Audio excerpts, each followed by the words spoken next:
Peace, love, knowledge, and freedom, and welcome to another exciting episode of the Just Seen Motherfucking Podcast. And today, as you've seen from the title, we're going to be talking about relationships and why they don't work. This episode, I wanted to have because I don't know what the hell the world is right now, but shit's cycling back and motherfuckers is re-asking questions again. Why don't relationships work? They're not supposed to. How about that? Um, a lot of people have, asked, you know, asked me. They've been asking the world. They've just been, putting the question out there randomly on social media. Why don't relationships work? Why can't relationships work? Why can't we just get it right? Why always this, that, and the third? Because what if I told you that relationships weren't designed to work? Because they can't.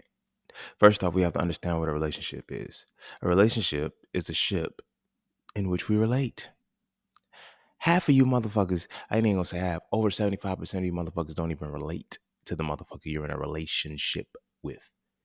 You like them, you like fucking with them, but you don't relate to them. You know how you don't relate to them? Because when they start doing the shit that they want to do, they do it alone.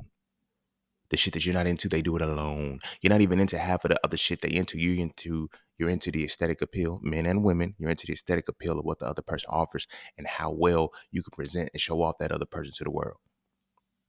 Why? Because that's the way the relationship template is built. Motherfuckers don't realize that shit. The reason why our relationships fail, the reason why the relationships are about how much you can get out of it, and we got to spend this amount of time with each other, right? Because relationships, as we know them today, especially here in America, are built on competition. And I'm going to tell you why they're fucking up. They're built off competition, but people don't respect that the world is competitive, right? People are knowing that the relationship are unknowing that the relationship template is competitive, and they're trying to walk into a relationship collaboratively. Still having the mentality of being competitive without knowing they're being a kid. Come on, y'all, think about it. We call relationships. We call the dating pool. We call that shit the game. I'm getting back in the game. We don't realize how many subconscious things that we just utter. Because the thing about worlds, the thing about lexicons is the words of that lexicon tell you what that lexicon is all about. Some of the dominant terms in relationships today are cheating, game, player, play it.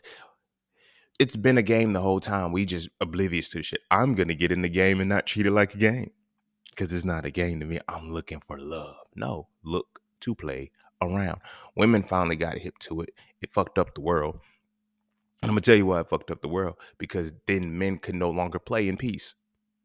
The relationship template has always been for us to play. Now y'all playing too? Nigga, y'all weren't supposed to be a part of it. Now it's no longer fun. The reason why it's no longer fun, because we never had emotional attachment to the shit y'all did. Now y'all fucking up a game that was never supposed to have emotion tied to it. You're in a competitive game getting emotional? The fuck? And I know there's it's men that get emotional too. Again, those men weren't in the game. Y'all let them in the game when y'all started playing. It was just us. It was just us good ones who knew how to play the fucking game. Yes, we damaged y'all. Yes, we fucked y'all up. But all is fair in love and war. You wonder why all is fair in love and war? How in the fuck can love and war even be compared to one another if the love is not based off competition? What is the greatest form of competition? War, nigga. The fuck?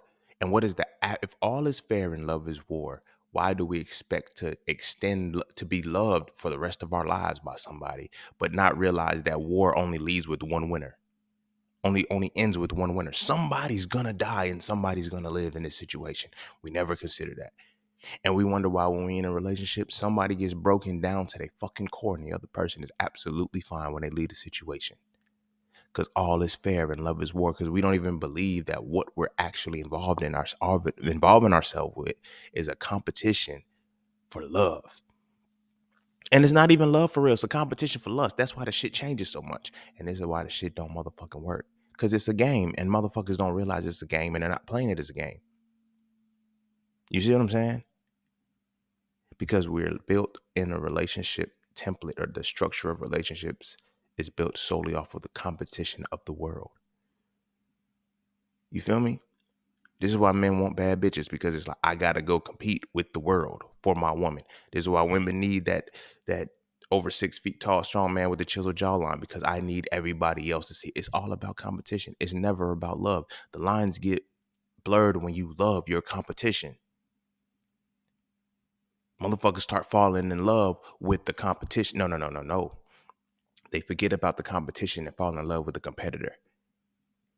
And think because I fell in love with the competitor, it's not a game anymore. That's why you get hurt the worst. And that's why relationships fail, because of the template that we in. But before we dive heavy into that, be sure to follow me on Instagram at _just_scene_. Be sure to check out my website at IamJustSeen.com to get all things that are just seen. To all those who tip, donated, sponsors to the podcast, you are greatly and significantly appreciated. To all those who would like to tip, donated, sponsor to the podcast, you can do so by clicking the link in the description of the podcast. Not the episode, but the podcast itself. And you know the vibes. Cash App and PayPal are just fine. And that's that for this, and that's this for that. So we're going to take a quick break, and when we come back, we're going to dive into relationships, the reason they do not work. And don't forget to visit IamJustSeen.com. There, you can get all things Just Seen. You want to add the So For Real series to your library? Visit IamJustSeen.com. You want to learn how to master the markets for serious trading and investing? Visit IamJustSeen.com. You want to get your hands on some exclusive merch like tees, hoodies, coffee mugs, hats, bags? Visit IamJustSeen.com. Are you thinking about transitioning into the plant-based lifestyle? Visit IamJustSeen.com. You ever want to just chat with Seen about anything from simple advice to mentorship? Visit IamJustSeen.com. Anything and everything that is me, you can find at IamJustSeen.com. So take a quick peek into my world to see why being just seen is nothing less but always more. Because you never really know what you need until you see it, and you will never see it unless you visit IamJustSeen.com. All right. Welcome back. Ow. And without further ado, let's go ahead and get straight into this motherfucker. So yeah, I'm not gonna sugarcoat it. I'm not gonna play with y'all. I'm not gonna. I never do, but I'm not gonna. There's nothing to pull out of my ass and say, oh, relationships don't work because men need to work better at this. Relationships don't work because women need to be better at this. No, relationships don't work because they're not supposed to work. Nobody ever that never crossed anybody's mind. What if this is the way it's supposed to be? You know how much money you get for every birth certificate. You know how much money you get for every marriage certificate and every marriage license and every divorce certificate is signed. There's a lot of money involved in these motherfuckers. You feel what I'm saying? So it'd be more beneficial it's cheaper to keep her. It'll be more beneficial to stay together than it is, but it is not. But it shows that after some time, you two are not going to be in the game anymore, or even want to be with each other as you pulled each other from the game. And you know why? Because in the world where you're in a competitive space, you can only be with somebody who is an equal competitor to you. When I say people cheat, again, another form of terminology that is tied to game and sports. Relationships are designed to play around. People be wondering, why do men play? Because that's what relationships are for. We're in a competitive world. What do you think competition is? It's play between worthy competitors, but it's work between people who can't compete. You ever see the guys that are complaining about, oh, when the girls in school, they wasn't competing and they wasn't in the competition for relationships. We didn't even pay attention to it then. It's like you literally had to be one of the top people that had the girlfriends and shit.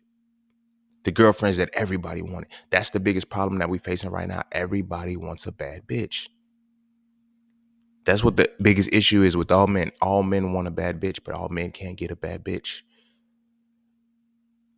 All women want just for parallel sakes, a real nigga, but every woman can't get a real nigga. She want one though. Why? Because that's the fucking competition. That's the competition. There's another reason why as men, you don't have hoes until you got hoes. You feel me? As a man who's practiced celibacy, and I'm comfortably fine with it considering my past, but I'm glad I have my past considering. It's like, I don't get, like, it helped my respect a little bit, but I don't get that from women no more. Because I'm not in the competition. I don't have a girlfriend and I'm not actively chasing women. So because I don't have a girlfriend and I'm not actively chasing women right now, the women don't want me. They not throwing it at me. I put money, like when I was actively like trying to find a girl, I couldn't keep them off me. Whenever I'm at, cause when I'm in competitive mode, I'm different. I'm different. When I have opened myself up to be in a space to say, hey, I want a woman in my space. Now the competition kicks back in. We don't even realize what we do. We dress a certain way. We speak a certain way. We look a certain way. We know certain things. You feel what I'm saying? We do certain things to add on to the competition. Everybody swears, oh, I'm comfortable within my own skin. You're not. You're not. You're not. Because then you would be able to go out and get somebody however you feel because you're able to, because they can see you. No, you have to put on, you have to make yourself appealing. You have to make it look like you're able to compete in the competition. And what's the competition? A motherfucker who look like we can't have, this is why they say, now, we don't realize that it's a competition, but it's also tied to money too. But when we look at the number one reason why marriages don't work, it's because of money. So now, if the number one reason why marriages fail and people file for divorce, the number one reason is largely out of money, then what does that say you got in the relationship for?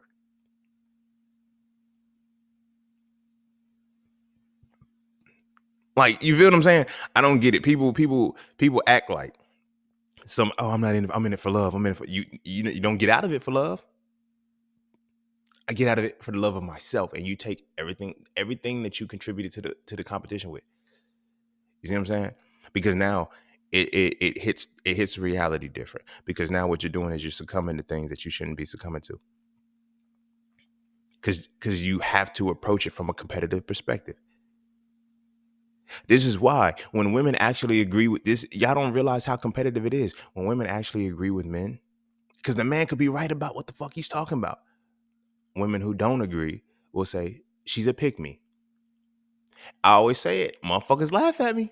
They be trying to, oh, I ain't no pick me. But the pick me's get picked. Shut the fuck up. It's no different than the dudes talking about, oh yeah, you a simp. You simping for these, because it's the competition. Simping and playing the simp and being the pick me, because they're synonymous with each other, just gender specific. But playing the simp and playing the pick me are inevitably the same thing. And they are a means to cheat in the competition. I don't have to actually bring anything to the table. I don't actually have to be, all I have to do is put you in a position that makes you feel greater than you are. And I can cheat in the competition, and I can make you not even want to participate in the competition because you'll settle for something because now you don't have to push yourself farther. That's what people don't talk about pick me's and simps. If you ever been with a pick me as a man, if you've ever been with a pick me, or if a woman you've ever been with a simp, you know they pull you down. Nobody wants to talk about that shit. Oh yeah, you held me down. Yes, and you pull me underwater too. An anchor will hold you at dock. But when your water start rising, it's going to pull you under. Now you got to pick me or a simp who can't even keep up with the level where you're going. And now what they're gonna do is they're gonna guilt you when you start going too far. You don't love me. You don't this, that, and the third. You don't. Them pick me's and simps aren't always good people. People don't realize that because they haven't experienced them all. You feel what I'm saying? When you actually understand that this game is competition, relationship game is competition, and the only way that we relate is how well we compete in the world. People don't get that part. Our relationship status, whether we're married, single, whatever, is how well we view another person who competes in the world. We don't realize what we're saying is I can be with that person because the way this person plays in this competition, I like that. Are you playing in a competition like that? Fuck no. Who the fuck cares? This person is. And now I can be this person's cheerleader. I could be in there shooting with the gym. When women say they get upset when they're like, well, I was down with him when he didn't have nothing. Then when he got up on his feet, that's when he left me alone. Duh. Duh. That's what was supposed to happen. While I was down, you stayed down. I wasn't coming up and you were coming up too. You were just down while I was down. And then as I was getting up, you stayed where I was. The fuck? The fuck? That means the whole time this competition is still going around us. I'm having my injury or whatever the case may be. This competition is still going around us. You're not playing the competition. You're catering to my injury. Now my injury's gone. What you catering to? Nothing. See, it makes sense when you look at it like that. But then women get mad. He left me alone because this, that, and the third. What did you do in the competition of this relationship? Because that's the only way that we compete. You don't fuck down. You fuck up. Okay. If you're gonna cheat, if you're gonna do something wrong, you fuck up. And usually when we fuck up with somebody like Every woman that I had the potential to cheat on, only cheated one time when I was 15, but still, every woman that I had the potential to cheat on, it would have been a fuck up. Nobody would have been mad at me per se. It would have been like, well, technically, my nigga, it's not like, yo, it was a major step up. You feel what I'm saying? But that's because we're in a space where the world is built off of relationships being competitive. Nobody catches that, right? So much so that once after that first relationship, when that first relationship breakup happens or that heartbreak happens, what do? We don't heal. And we don't even address what it is that we have just faced, right? You feel me? Most of the if you've never played organized sports, you probably wouldn't feel this. But most heartbreaks feel like a devastating championship loss. Yep. From experiencing a heartbreak myself to actually talking to people who was in the chip, they in the last game. And then the closer the game is, the worse the loss is. Thrill of victory and the agony of defeat. The agony of defeat feels exactly the same as a heartbreak. Because you lost. And what do you do when you lose? You tell about when once the heartbreak happens, everybody tells the game that happened. All of the shit that I did for you, I supported you, I crutched you, I did all of this. I helped you be the better competitor in this motherfucker. And then and you go cheat. You go to a whole nother team. Nobody wants to look at it like that. So because nobody looks at it like that, when those moments happen, we don't actually realize, yo, I'm heartbroken because I'm playing the game that I wasn't supposed to be playing. Relationships, lifelong relationships, marriages, those are not supposed to be built from a competitive space. They're supposed to be built from a collaborative space. Nobody can build a relationship from a collaborative space because you have to know who the fuck you are to be a collaborator. To be a competitor, you only have to know what makes you money. People really base their worth on being a good person, a good woman, a good man because they have a job, they cook and they clean. In a world that is based off competition, whoop-de-fucking-do. Whoop-de-fucking-do. I cook, I clean, I'm a good person, I just and there. These are self-proclaimed good people because of the competition. I now have to advertise that I'm good because nobody wants to recruit me for their team. See, you would have had to have been in the game to understand it. Like when women, back in the day, I had a team. I always kept a team around. I kept a team of 6. I had a, I had a starting 5, and I had my coming off the bench. The bench warmer. I don't know how it always worked out, but it only ran for 3 years. I didn't do this for a long period of time in my life. 3 years is a long period of time. Well, no, for like 3 years, it was only did it like I had the 5, and then I had a 6-man. So like, if the other 5 were tripping, they get first dibs. But if the other 5 was tripping, I'm calling the 6-man to come off the bench. If the other 5 had periods, I'm calling the 6-man to come off the bench. It's little shit like that. But in the competition, they respected and they played their positions. Because I told them they were in the game. Oh, you're my team. You're on my team. I'm your coach. You're on my team, and we're going to play. Women have now adopted the same reality. We want to do what men, they're calling it sexual liberation, but they're not realizing that what you're doing is you're in the world of competition. Now, in order for you to compete and have your sexual liberation, you have to have your sexual liberation the same way you think men have sexual liberation. Plot twist to men's sexual liberation is celibacy. It's reversed for us. Our sexual captivity is frivolously fucking. Your sexual captivity is not fucking.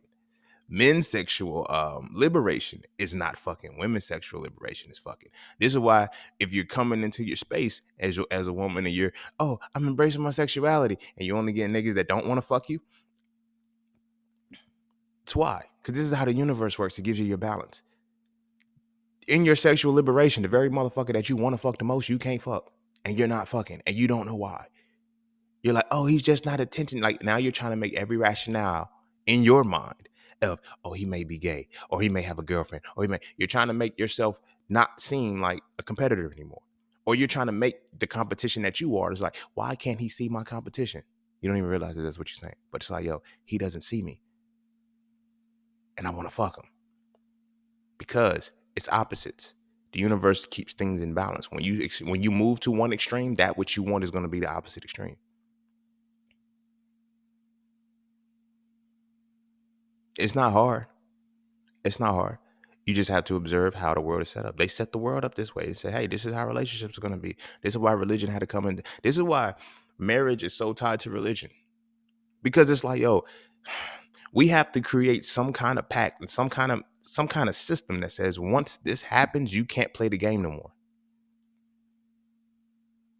There has to be some kind of legalities to say there's going to be consequences if you keep playing the game. That's why when people be asking me like, until you've been married, you don't know. Like, no, ain't marriage and serious relationships are the same fucking thing when you're in. It's good to say to try to, deflect and keep people out your business or some shit or to not address the situation because this person may not have been married or this person may not have kids or whatever the case may be. But we're all under the same structure of relationships being patterned into competition. It's all the same shit. Y'all have just decided that y'all want to legalize the competition that you committed to. That's it. Lifelong, because the aftermath is the same. A breakup of a relationship and a divorce is the same shit. Only thing is you legally now have to split shit up with a divorce.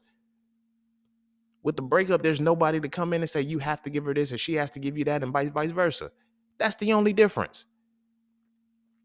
A serious relationship and a marriage is the exact same shit, especially when the impetus is the same because all relationships are built off competition. You see what I'm saying? Motherfuckers that have a whole person that is good for them in every aspect, but because the world doesn't. I suffer from this. I never forget it. I was 22, 23 years old. This was before I was studying for the MCAT. So this is before I went to med school. I had to be like 22, 23 maybe. So I met this woman who was like 29. She had a master's. She was working on a PhD so she could become a middle school principal. She had a plan, a goal, a vision. She was executing. She was almost fucking there. Lived by herself. I met her when I was selling cars and shit. I don't even know how it came up. She was at the desk or something. And I had walked in and we just started macking. I ain't start macking. We just started talking. Next thing I know, we exchanged numbers. And then we started talking. We was friends. And one day I had like I was doing a deal or something. And this is real fucked up what I'm about to say going for it.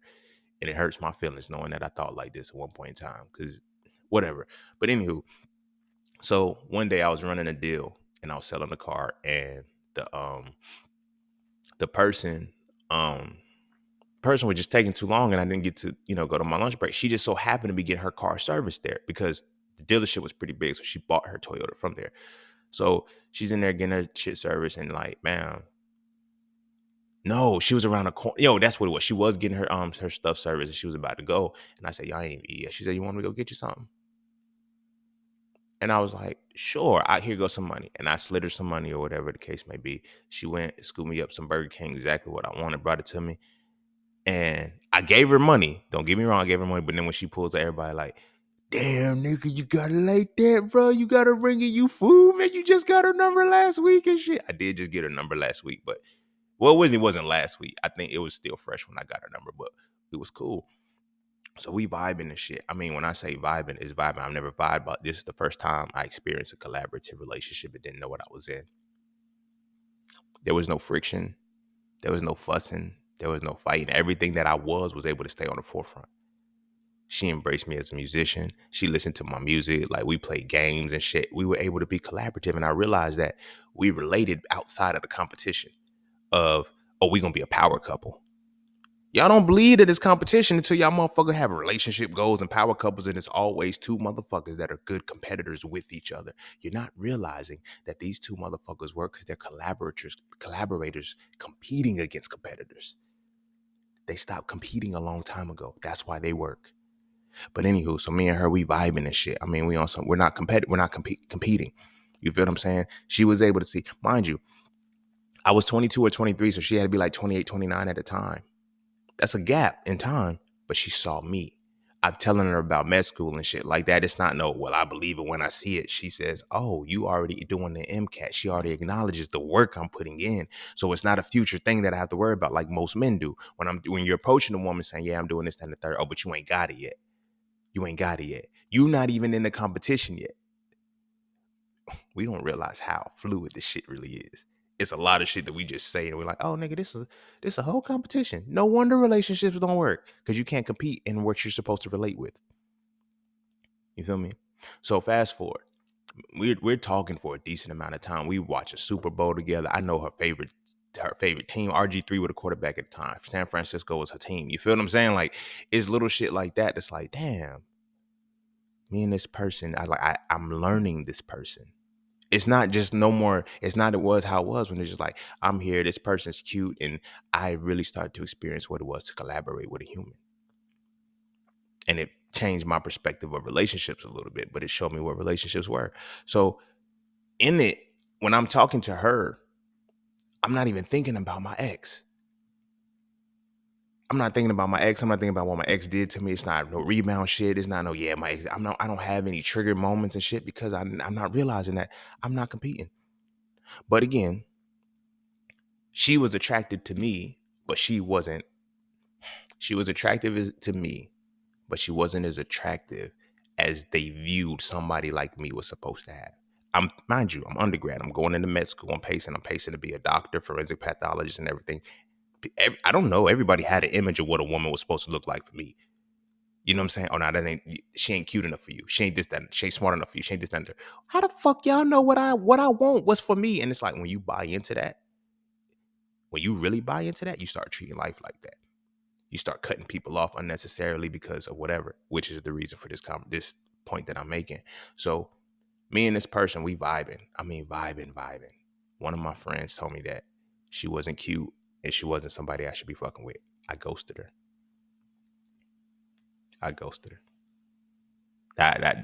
still feel bad. I feel bad about this. So much so we were supposed to watch the Super Bowl together because San Francisco was going to the Super Bowl that year. So we were supposed to watch it together. And I ghosted her. And she texted me the day of the Super Bowl. She was like, so what's up? And I had left from the city I was at and went to a whole different place. And she was like, damn, you just not gonna say nothing or whatever. And we just didn't talk. And it was crazy as fuck because how the world played out was that same year when I ghosted her, when it was time for homecoming, me and my homies went and she was there at homecoming because she was a host. She was a judge for one of the step shows because she was also Greek letter organization affiliated, and she was in the Greek letter organization. So she served as one of the judges on the panel. And I'm like, I really fucked up. And I really fucked up because I didn't know that I was fucking up, because I didn't know what I was doing. I didn't know that I was dodging a collaborative relationship on the quest to keep fucking with competitive relationships. All the women that wanted me only wanted me because they thought that they should have been with me instead of the woman that was with me. My fellas, if y'all want to be hoes, I'm gonna tell y'all the secret on how to be the hoe the best. This is how this is how you get all the hoes. This is the secret. It's the cheat code. This is how you get all the hoes. This is how you keep all the hoes. This is how you have all the hoes. Your bottom bitch. And I'm using this all dramatically in player context. We're speaking as a competitive. This is why we speak about women the way that we do. This is why I can't love these hoes, because it's competitive. My relationship is supposed to be competitive. You're not supposed, and all is fair and love is war. So I cannot love you in the battle. Duh. But this is how you end up getting all the hoes, right?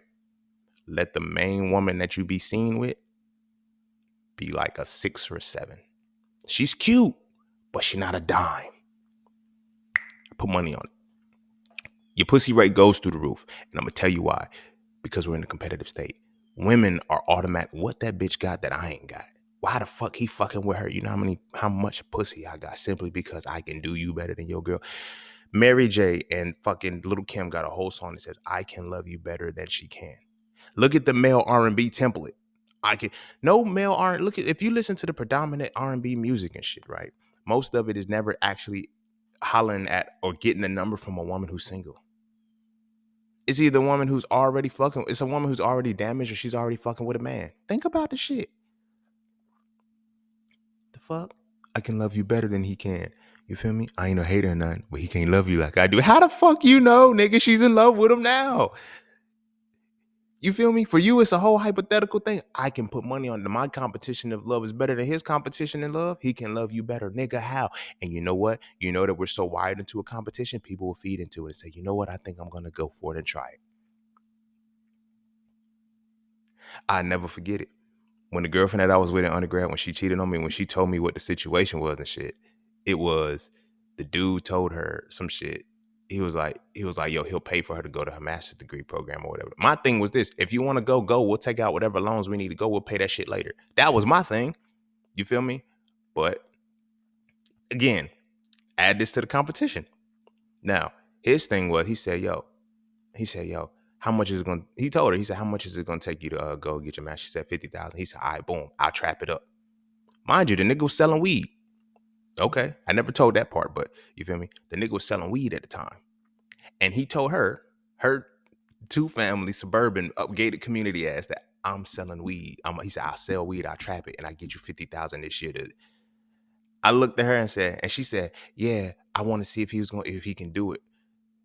And I get it. It was like, okay, the love seems different.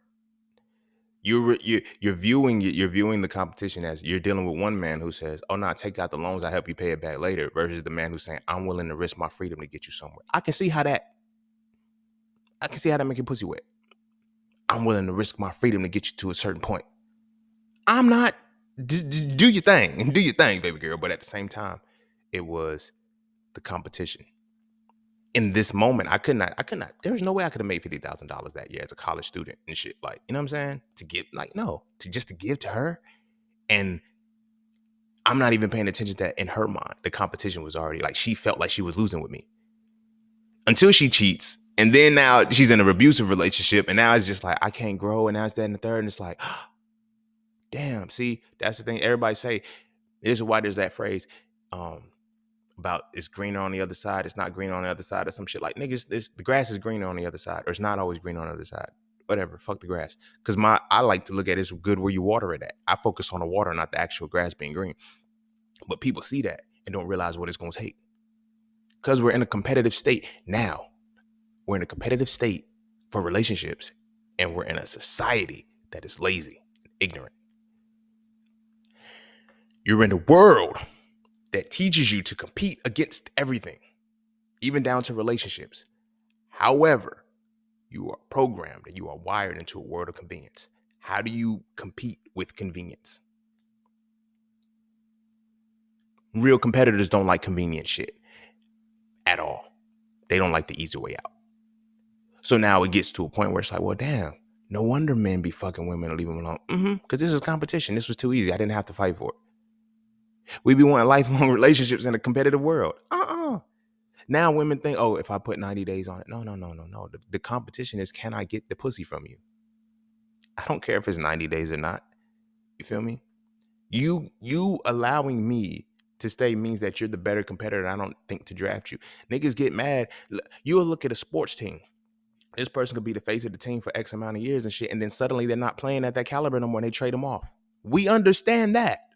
But we don't do the same shit with relationships when relationships are built off competition. If every year I'm still playing with you and we ain't grow, I'm going to trade you off and I'm going to bring somebody else to the team. Oh, she just like, yeah. And most times the women are going to be almost the same because it's the type. Because you only have types when you're in competition. I always wondered that. It's like, I always talk to y'all about it. I got an episode on types and attraction where it's like, what's the difference between the type and attraction? Your type is built off competition. Your attraction is built off collaboration. It's that simple. It's that simple. Now, the sad thing about the type is you stay there. Types ultimately lead to lust, not love. Competition is the right of your love. Lust stops when the desire is gone. After I fuck, I don't have the desire no more. After whatever it was I got in this competition for is gone, that's it. The thing about collaboration is it never stops because I got with you to continually utilize your resources with my resources. Wow. It's not rocket science. Motherfuckers be asking now, and this is why it be getting hard because you ask, what's the key to having a long relationship that's 50, 60 years? And you're asking people who suffered through a competitive relationship. And if you listen to, you got to listen. The two number one things that I always hear when the old heads are saying, what's the number one thing that helped you get this long? It's listening. What is it? It's two things. It's either going to be listening or it's listening and it's forgiveness. Listening and forgiveness. Two things that are not afforded in any way, shape, or form to a competitor in real competition. I'm not listening to you. You my competitor. The fuck? I'm not listening to you. And if you beat me, I'm not going to forgive you. The two number one things, I know number two, things, I guess. I said the two number one things. The top things that people say are the reasons why their marriages last as long is always listening and forgiveness. And they're the two number one things that do not work in competition. So now when you're in a relationship that is a competitive relationship, I'm not going to listen to you. Why? Because if this does not help me win in the competition, shut the fuck up. You bitching about me making a left turn too early when I'm just worried about us getting to the motherfucking place. Shut the fuck up. Damn. If you would have just listened to me, like, no, we're mad because we feel like who this person can make we get with the person with the hopes that you'll be the person that you'll be the Jordan for me. And then get mad when we got to play Jordan. You see what I'm saying? Like, we get with a person with the intention, we're drafting you, we're pulling you to the team because we need you to be Jordan. And then we get mad when we have to play Jordan. Nigga, what the fuck you think they want? They want them rings too. The fuck? They want them MVPs too. They want all of that shit too. But we're in a competitive space. So now I'm in a relationship. Now women be thinking they masculine.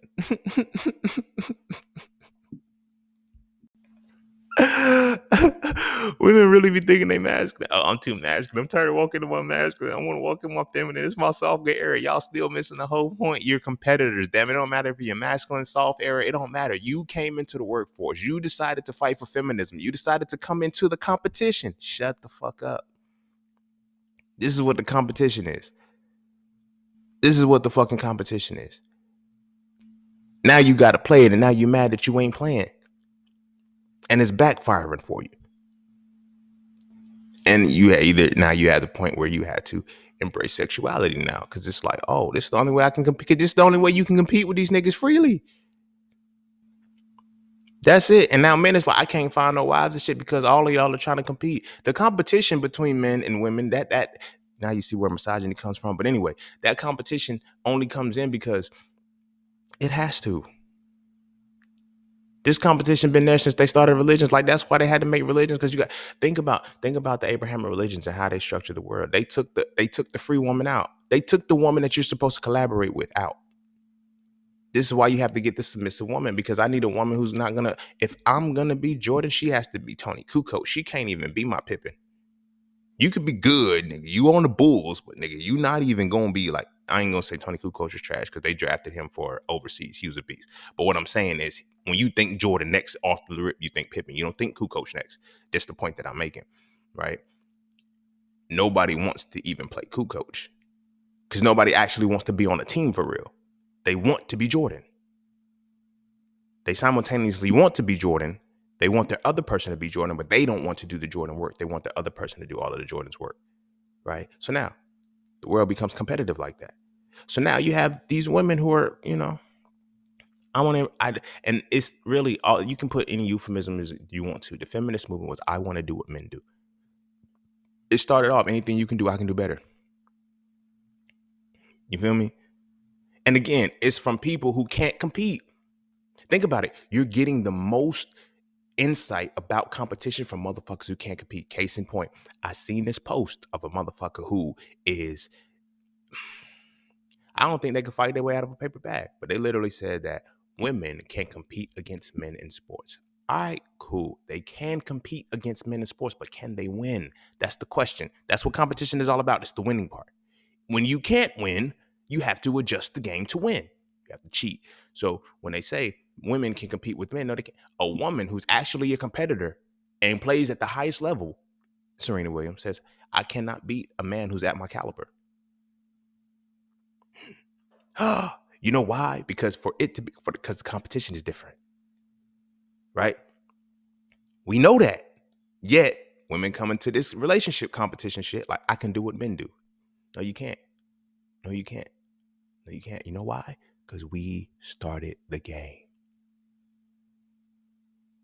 The rules will always be in our favor. So even when you follow the rules that we set, they're our rules for our game that you are just a part of.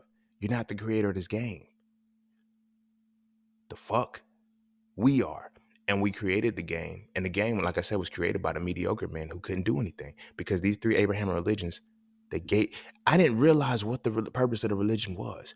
And I know a couple episodes ago I was saying I think women started a religion because of the way it is. No, no, no, no, no. It was still written by men, but now I'm understanding why they wrote it from a competitive perspective and not a collaborative perspective, which was fucking me up because naturally I'm a collaborative person. Naturally, naturally most humans are collaborative.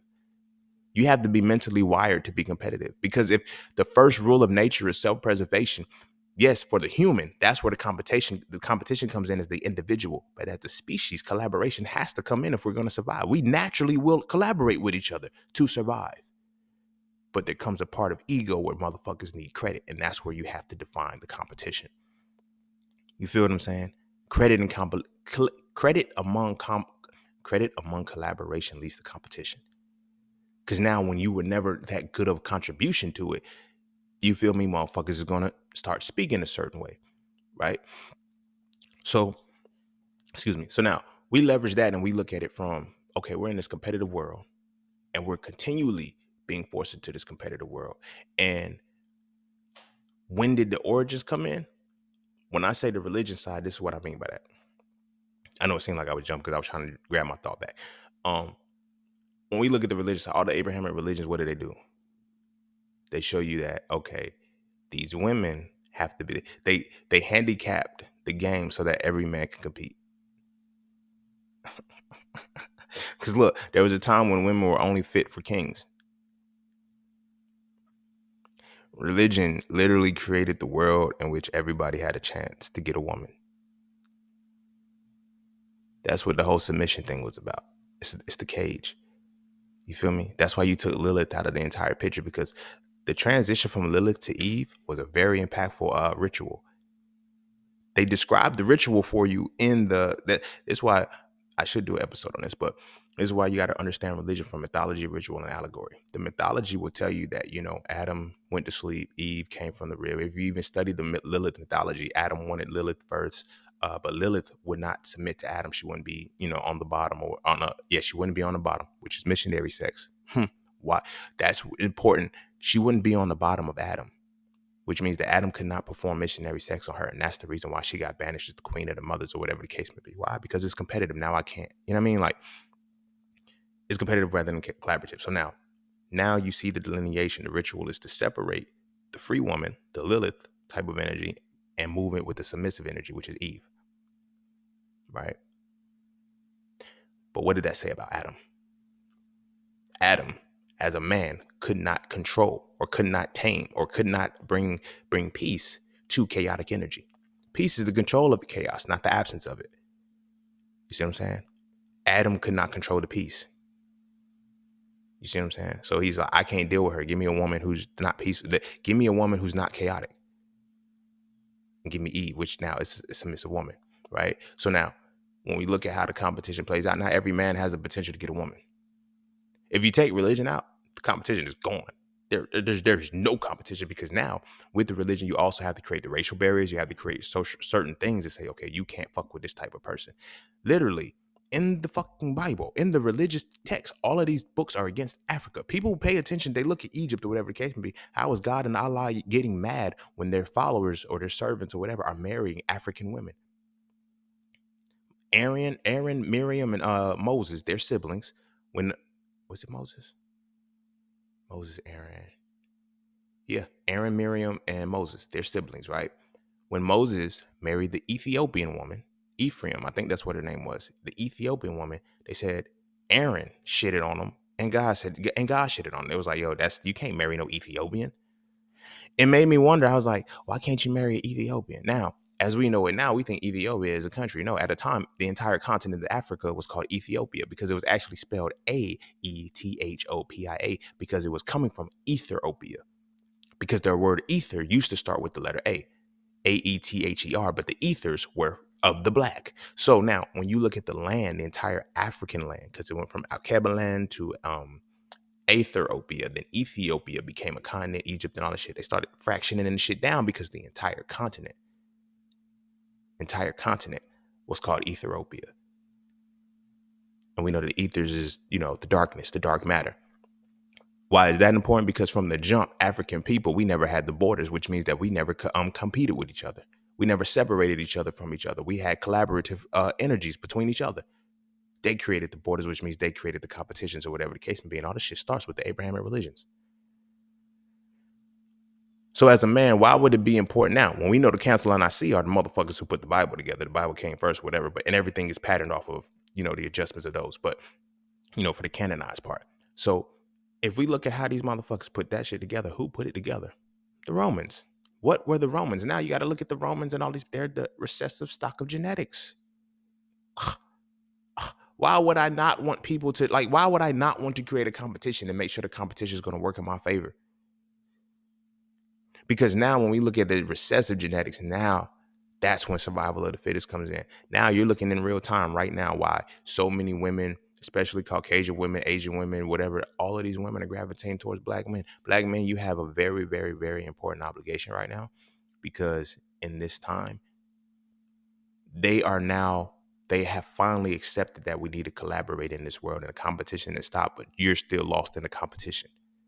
So they are now realizing we have to genetically collaborate because we can't genetically compete anymore.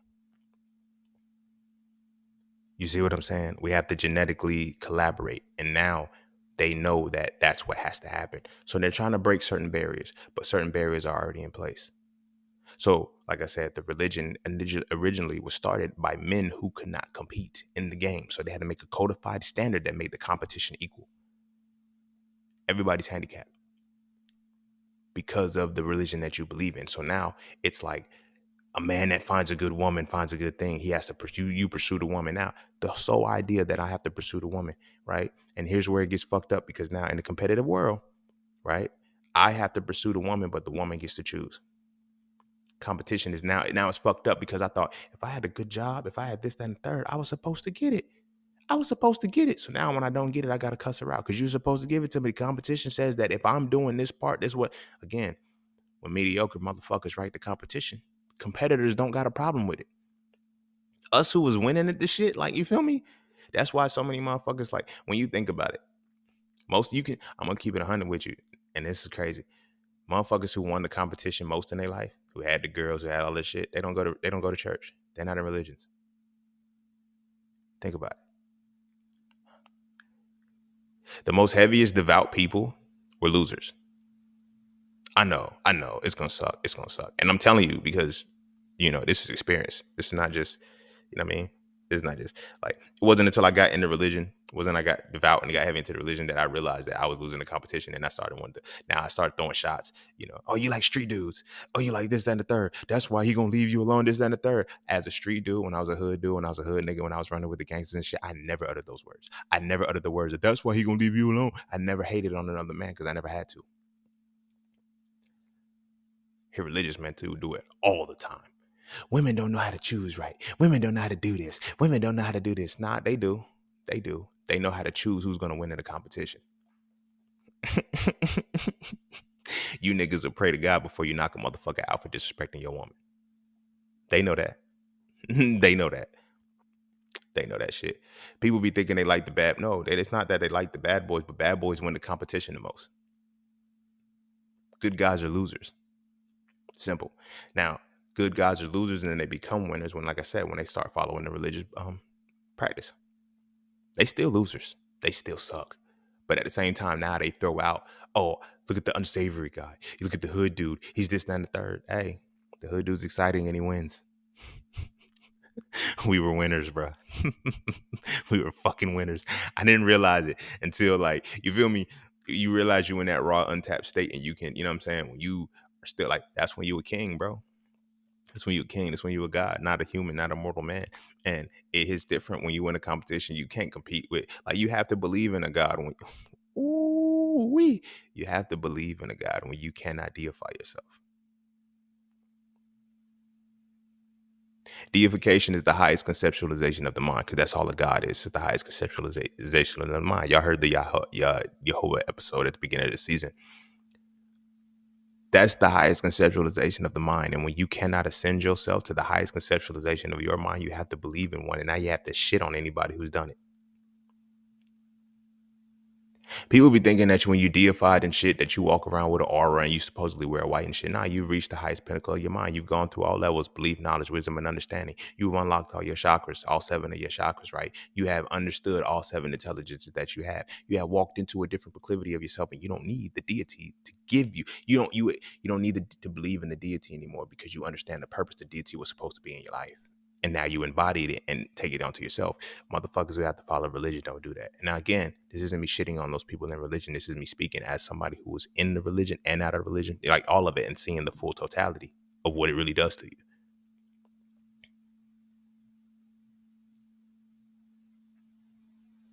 Motherfuckers who get in a relation, who motherfuckers who get into the religion, who were once the people that, or they run the religion. They can get people to buy them boats. They can get people to put $65 million up for jets. They used to be the hustlers in the, like, they used to be that. You feel me? Ain't no different. A pimp and a pastor is the same motherfucker. Only difference is intention and location. It's the same motherfucker. Feel me? But it's still off of the competition. Which is why relationships don't work. Which is why I feel, this is why I say y'all got to get back religion. I always tell people, women all the time, like, I don't understand how y'all follow religion. Like, y'all didn't write them. Y'all follow the religions of misogynistic men who wrote them at the height of misogyny in the world. Nigga, the fuck? And y'all are the most devout because it makes the competition work. These men can't compete. I have to create docile women in order to. So now it gets to a point where now you look at people like Israel in the Bible, who's Jacob. He was 40 years old looking at a 12-year-old. But these were the kings. These were the people that we follow. These were the people that we now look after. Fast forward today, we want to let that shit fly. Fast forward today, those are maps. Minor attracted persons. But that's what they did back then. That's what y'all still follow a doctrine that is certain shit. Me personally, I had to put it down, because it's like, if God is the same now, then, and forever, then that means there's very tenets and shit that he allowed in that book then he's allowing now. So what the fuck does that say? If at the time some of his greatest followers and shit could be pedophiles, Israel, you feel me? He was 40 years old liking a 12-year. This nigga worked 14 years old to get a 12-year-old. I mean, he worked 14 years of labor to get a 12-year-old because she was the most beautiful. How in the fuck at 40 years old is a 12-year-old the most beautiful you've ever seen? And you know she's going to be your wife. It sounds good when you're reading that shit, and when you're reading it to the motherfucking docile ass creatures and shit, and you're in the motherfucking building and you're reading this shit to these motherfuckers, and they're like, yep, I'm going to be me a Leah. I'm going to be me a Rachel. My man going to come to me. He going to find, yeah, you're going to find a 40-year-old pedophile when you're 12. If a 40-year-old knocked on your motherfucking door and told you that your 12-year-old is supposed to be his wife, you'd shoot him right now. Yet, we are the children of this motherfucker. When you really look at it, if we do accept the doctrine that we are Israelites and we are the Israel and shit, and we look at Leah and Rachel and shit, like, this nigga, our father was a pedophile.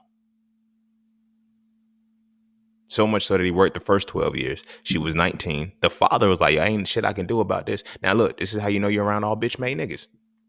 Her father said, you know what? Her father was passive aggressive with it and rather tricked him and say, nigga, no, fuck you.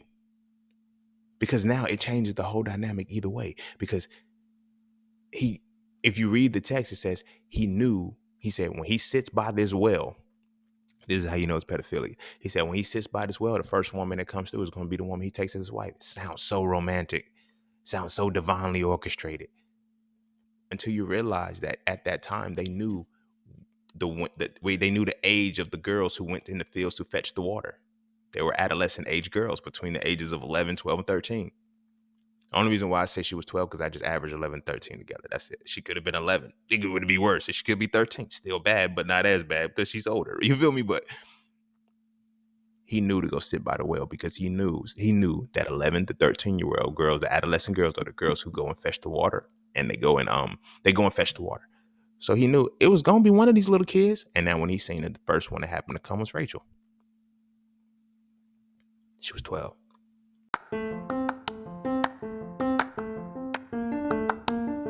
All you keep hearing is get into the markets, but do you trade or do you invest? Should you do stocks, forex, crypto, or NFTs? My personal answer is not a single one if you don't know how to read a chart. Without knowing how to read a chart, you end up giving all your money to those who do. Do you know what a candle is? Do you know the pocket of activity? Do you know the difference between market direction and market control? If you answer no at least once, you might want to learn how to read a chart first. Learning how to read a chart will let you know if you should trade or invest and if you should do stocks, forex, crypto, and or NFTs. It will also let you know if this is even for you or not. So visit IamJustSeen.com to learn how to read charts with my Mastering the Market course, ebooks, and webinars today. The world is changing. The question is, will you adapt with it?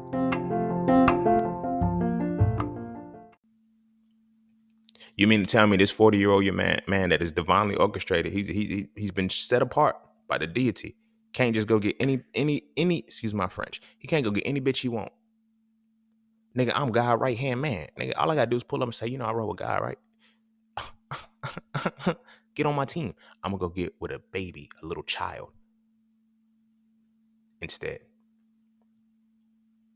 Okay, that's not enough. King David did the same shit. This nigga put his best friend Uriah the Hittite. He put his best friend on the front line to die and took his wife. A king put a warrior on the front line. Now, mind you, the wife is married to the warrior. She cheats with the king. She don't want the king. The king couldn't have got her any other way. But the warrior was something different because the warrior competes differently. King David knew what kind of nigga he was dealing with. That's my best friend Uriah the Hittite. Put that nigga on the front line and make sure he die first. Because if I take his bitch, he gonna kill me. So let's make sure that nigga killed. Because I don't want to kill my best friend. But I'm gonna take his bitch. I don't know. Like, I know. Seeing it, why don't they tell the story like that? They make it seem like it's good. Oh, because God, that's foul. Like God watched this nigga conspire to kill. Thou shalt not kill. And King David conspired to have his best friend killed so he can kill it. Thou shalt not kill, thou shalt not commit adultery. King David had his best friend put on a front line so he could take his wife and he got her pregnant. Wow. Wow. Thou shalt not steal. Thou shalt not kill. Thou shalt not lie. Thou shalt not commit adultery. That nigga broke 4 of them motherfuckers at one time as the king that was set apart. What does that tell you? I can do whatever fucked up shit I want to as long as I believe in this deity.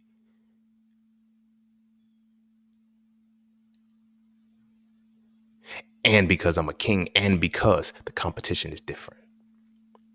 So again, now you wonder why we're in this space right now. Fast forward, why are we in such a competitive? Why don't relationships? Because relationships are designed where you have to. And those who don't rely on religion are the people that oh, he's not even a religion. He's not even devout. He's not God fearing. He's like, well, why would I have to fear God? I love talking to religious people. I do.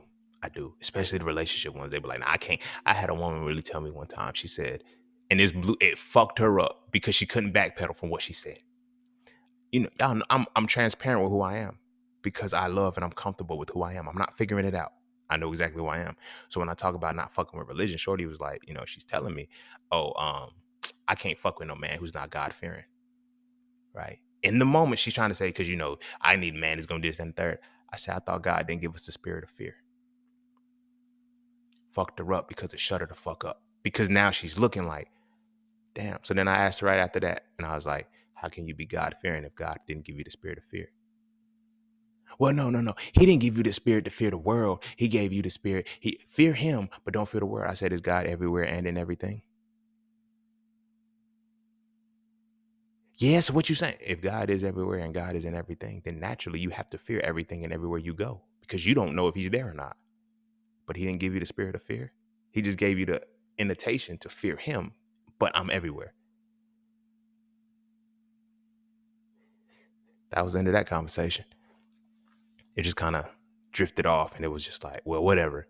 I know when religious people always hit you with the well, whatever, they pondering it and they sitting with it, they don't have anything to come with and they can't factor in like what you saying is making sense to them, and they fucked up because it wasn't supposed to make sense because they never fathomed that somebody outside of something can make something make sense in them that they always thought was not. You know what I'm saying? Like it fucked with her.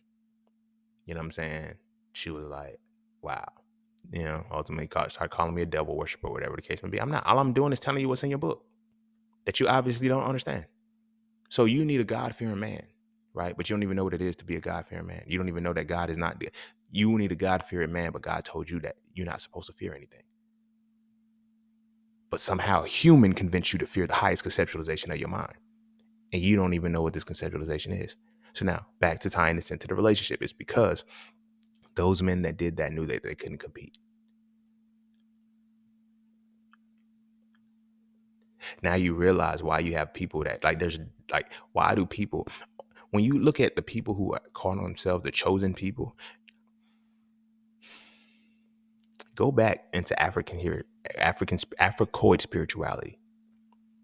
It don't matter whether it's here in America, whether it's here in Africa, whether the islands, Caribbeans, whatever. Go back to any form of Africoid spirituality, and you will see something that's not exactly prevalent in quote unquote Western religion. You feel me? And largely the one thing that you're going to see is different is the fact that there was never a point in which women had to submit. There was never a point in which dominion needed to be had. Every Abrahamic religion says that you have dominion over the world. In every Africoid spirituality context, there was never dominion. There was always harmony with everything in the world, which meant you can collaborate with it. Part of collaboration means stay the fuck away from shit that'll fuck you up. Not in competition. If it'll fuck me up, I find something bigger to kill it. Y'all be wondering how subtle this shit is, right? If you see a bug, what's the first thing you want to do? Kill it. That's xenophobia. Of all of the phobias that motherfuckers want to talk about, they don't want to talk about the original phobia that and where it stems from. Xenophobia. Xenophobia starts all of this competition. You feel what I'm saying? Xenophobia is the fear of everything, pretty much. You feel what I'm saying? Anytime you see something that's different from you, like the first thing you want to do is either try to see if you can attack it or beat it, or see if you can kill it. In some way, you compare yourself to it in some way, shape, or form from the jump. Why? Why? My brothers, I know we do it. I used to do it all the time. It needs to be done to me all the time. And you know when it happens, especially when we was in our younger years, high school and shit. When you walk up to a motherfucker, first thing they do, they check you out from your shoes up to check out your whole outfit to compare themselves to you. Am I better than this person? Is this person better than me? Now, if you are better than them and they have internalized that, they try to befriend you. If not, they leave you alone because you're not in my caliber. You can't fuck with what I fuck with because it's all in competition. You feel what I'm saying? Women do the same thing. First thing we do is we check the appearance of each other to see, all right, are you presentable enough to even think about being a competitor? Because that's what the world is. We don't look at this motherfucker and say, I like your individuality. We don't like individuality. We grow up all the time talking about a motherfucker's weird. Every motherfucker that I know when I was young that was calling me, it wasn't many, but it was calling me weird, calling me a nerd, are now today asking me, yo, how do I hook this up to do this bag? I was the weird nigga. Boy, you were so busy being the individual, the competitive motherfucker who was in the space being like everybody else, you got lost. And now all you are is everybody else. So you have nothing to stand out on. This is why I don't have to compete anymore when it comes to these like relationships and shit. Like, you feel me? I be telling motherfuckers, I don't be trying to be funny when I say this shit. I mean this with the most modesty. Y'all motherfuckers better hope I'm not, y'all lucky I'm not in the competition anymore. I would take a lot of y'all girlfriends, a lot of y'all wives, a lot of them. A lot of them. Y'all think Derek Jackson was bad? Nigga, no. He took broken women. You feel me? Derek Jackson took broken women that were single and pandered to them. And that's what he got. I was a different type of nigga. I was a motherfucker who would take your girlfriend. I would take your wife. While knowing that you're together, I would know about her. It ain't no she lied to me or no shit like that. Like, no, I know y'all together. I'm going to take her from you. Because the competition was never this. It was never the same for me. Because I always stood apart. Now that I'm older and shit, I'm more willing to collaborate. But now that I can say this too, in stepping into collaborative space, I understand. Like, stepping into collaborative space, I can now see the competitive energy of relationships, and I don't want that. Like, I don't be curving women, but I can tell a woman is approaching me to be competitive. I'm not doing that, baby girl. I don't have to compete anymore. I don't have to compete for any relationship. You do. And that's it's dangerous to me when that happens, because if you're in a mentality where you think you got to compete, you're likely to cheat on me. And this is not about, oh, you live in the past or whatever the case may be. No, no, no, no, no. It's accepting what happened in the past and why it happened. I was collaborating with a competitor. I always view relationships as competitive, collaborative anyway, because I'm like, yo, what can we build together? When me and her first started talking, we talked about building, how to having, businesses, and she wanted to do her own reading and learning specialist center and shit, and I wanted to do forensic pathology lab, and I was like, yo, cool, that's what I was collaborating on. I find out 6, 7, 8 months in, she said, I only said that because competition. She said, I only said that because I didn't want you to feel like I wasn't doing anything or didn't have goals for my life. She said, I really don't want to do any of that shit. Then why the fuck would you say that? Because that would have let me leave you alone a long time ago. I got with you because of that. It wasn't because you was cute. It wasn't because your pussy was good and shit like that. I got with you because of the collaboration, the potential collaboration we're going to have in the future. But in your competitive mentality, all you did was say all of that shit so I wouldn't leave you alone and think that you was a worthy person to compete with. Wow. Fucking wow. And that shit still happens today. Because that's how the relationship standard is built on. You really thinking that you're talking to a motherfucker. You have a better conversation when you're talking to somebody about building when they're collaborating versus when they're competing. Because when they're competing, they're going to tell you what you want to hear.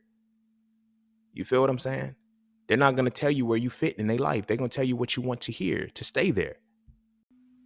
And that's what inevitably fucks people up. You feel me? This is what you have to get your people to. You have to get your people to understand, yo, we can't compete anymore. We got to start collaborating if we want a healthy relationship. You feel me? Now, I know everybody was seeing where you get this information from. Hey, it's basically observing the world. No relationship is working these days. And we're all following the same template of relationship. Ain't nobody getting it right. That mean the bitch don't work. It's that simple. If everybody is doing the same thing with the same thing and the outcome is the same, and it's not the intended outcome, something's wrong. Either it's our perception and we're not paying attention to the fact that this is the outcome that it's supposed to be. You feel me? Or we just got to change shit all the way around. You feel me? Collaborative relationships, those are the relationships that, like I say, when I look back, me and the girlfriend at the time, we didn't have shit in common. Only thing that we related, when we really relate, because we lived in the same dorm room. So I figured she was, honors student, so she was smart like me, whatever the case may be. And then we smoked weed. Outside of that, I don't think me and her ever really related. She was interested in a lot of shit that I was interested in or whatever, but we never related. And I never realized that because, again, at the time, I'm like 18 years old when I first get into this relationship. But at the time, nobody's telling me that men matter in relationships. So the competition is you just be the best and make sure that you're not tempted by other women. Not actually see if she got substance, because ultimately, somehow, you feel me? This is still a good woman because she wants you. I never knew shit about shit, because when you're basing it off of a competition and you always win, you always got the good women. You don't realize that every woman ain't good. But in competition, when you always that nigga and you can get whatever woman you want, and then it don't matter. I don't care what you bring to the table, because if you don't bring shit to the table, I'll bring somebody else to the table. Those conversations are hella funny to me. Like when women say, you feel me? I'm 33 and I'm hearing y'all having these conversations about what you bring to the table. Y'all haven't got, like, those conversations don't matter to certain people. You heard about what I bring to the table. I will replace you at this table. This is my table. What the fuck are you talking about? I know that sounds like so womanistic and womanizing and shit like that. I got y'all, but I got to keep it 100 with you. Like, don't ask me what I bring to the table. I will replace you at this table. Like, this is my table. I build them when I want them. You feel me? Today I'm gonna sit at Sofrel's table. Tomorrow I'm gonna sit at Hitting Raw's table. I build tables, motherfucker. Don't ask what I bring to the table. These are my I sponsor the tables. These are my tables. Fuck are you talking about? But we're in a space of competition. So because we're in a space of the competition, everybody's like, I want to know what you bring to the table. I want to know what you bring to the table. You just bringing you to the table? Like I just want to know where your table at. Like, I don't care. I don't care what you bring to the table. Show me where your table is. You know what I'm saying? But that only matters. Like, everybody talks about that table shit from a competitive space. It's what do you bring to the table, so I can see if are you bringing what I can bring to the table, right? as opposed to the collaborative spaces. What table do you have that I could bring something to? Changes reality, don't it? Because niggas ain't even got tables talking about what a motherfucker can bring to the table. That means you don't, all your shit's in a backpack. If you asking me what can I bring to the table, because what are you bringing to the table? A backpack. That means you don't even have a table that I can bring shit to. Shut the fuck up. Because that's a mindset that I'm in now. I'm in a collaborative space. Like when I meet you and I decide, okay, bam, I don't like religion. I don't need religion anymore. People who need religion aren't able to collaborate. I never realized that point because they can't. Because you can only collaborate with somebody who's different from you. You only compete with people who are the same. You wonder why we go through the education system. You wonder why they give us majors. You wonder why everybody is a cut and paste same motherfucker. You wonder why you have a type, because it's the same motherfucker. It's in a different body. It's like, is this persecuted? No, it's like you got a type that's built for you. Your type is built off of what you deem is going to be a good competitor to look at in the world.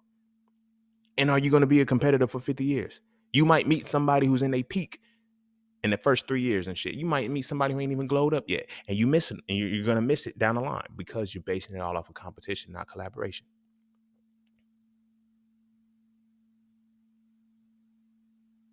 You feel me?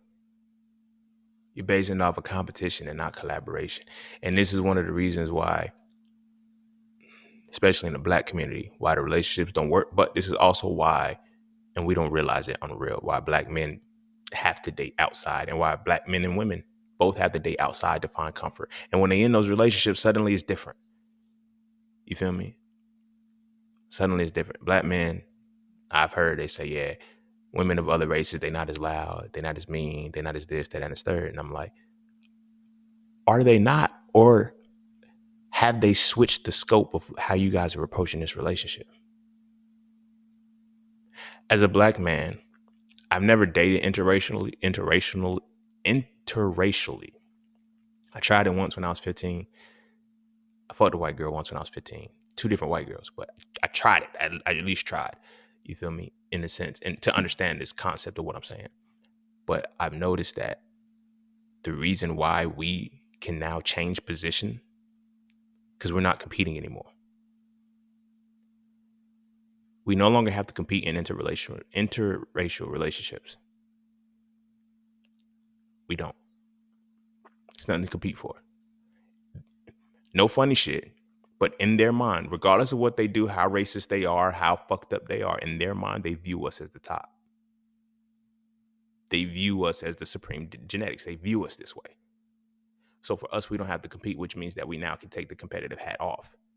But now where it gets fucked up at is because they exploit the fact that we have nothing to collaborate with because we don't own shit. So it becomes a parasitic mutualism. You see what I'm saying? They're leveraging us to make their competition better. Because come on, you got a Black person on your team, bro. You feel what I'm saying? Like, you got a Black person on your team. And in any competition, when you got a Black person on your team, nigga, you likely to win. But when you are Black, having a Black person on your team, what does that really mean? Especially when society has shown you that being Black means that you're not in a competition. So we have to view our relationships differently because we're viewing them from the wrong perspective.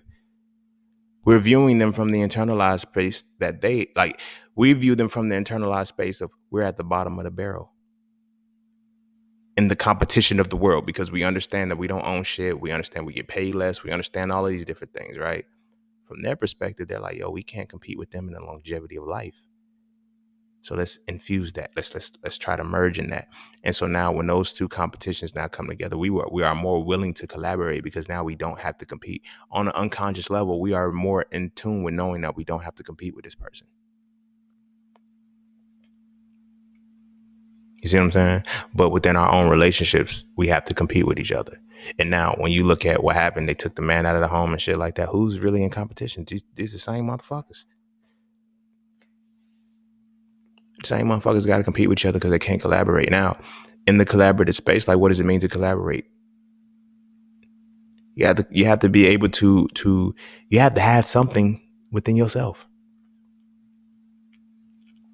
One space that I'm at right now is I'm no longer competing. Like, I've learned that some people call it collaborate and they want to compete with you, right? Not against you, compete with you. That's another thing that I had to learn when it comes to relationships. When women say they want leaders, they don't want leaders. They want men in the front. They want men in the front. They want the better competitor. They want the better competitor to remain in the front, right? They already think they're good competitors in a way. I'm not saying that they're bad competitors, but I'm saying their perception is good competitors. Now it's like, here's where I compete at. I need a motherfucker in the front of me. You don't want a real leader. You want a motherfucker in the front who, because every woman I know that's single, that's still looking for a man that is accomplished, says the same shit. You either have to have what I have or more. If that's, come on, y'all don't see that we in a competition. I don't know. I'm not in the feminist movement, but I can only see what they like. They fucked y'all up because y'all didn't even know what the fuck the problem was, because they were in competition with their men before that shit even happened. Like, that's the relationship standard. We were always collaborative. This is why this is why in our cultures at times, you feel me, before integration, all this shit, we can go to work for 40 hours a week. You feel me? Put in all the overtime, get our full check, come home, go to sleep and give it to our wife and not worry about a motherfucking thing. You know why? Collaboration. Fucking ration. I didn't care that, when you don't feel fulfilled, when you're feeling unfulfilled because you don't work and all you have is kids, that means you have no fucking purpose. You have nothing but time on your hands and you can't find your purpose. That's crazy. That's crazy. So now you're going to go into the workforce. So now you can have kids, keep them out, but I want to go into the workforce. We don't realize what the feminist men, when they came out, it was designed to compete with men who already had to compete with each other. And now you wonder why motherfuckers don't like women. I'm already competing against men. And now you come into the space wanting to compete too? Fuck out my face, bro. That shit crazy. But now when we fast forward to today, when we look at how our relationships play out, women are saying, oh, you either got to have what I have or better than that. And the man is saying, and now with that standard, you either have to have what I have or better, and you have to go whole. And a man is saying, a woman who has all of that wants me to go half with her. You're doing better than me, and I have to do half than you. And I get it. Well, if you're doing better than her, you shouldn't be have to.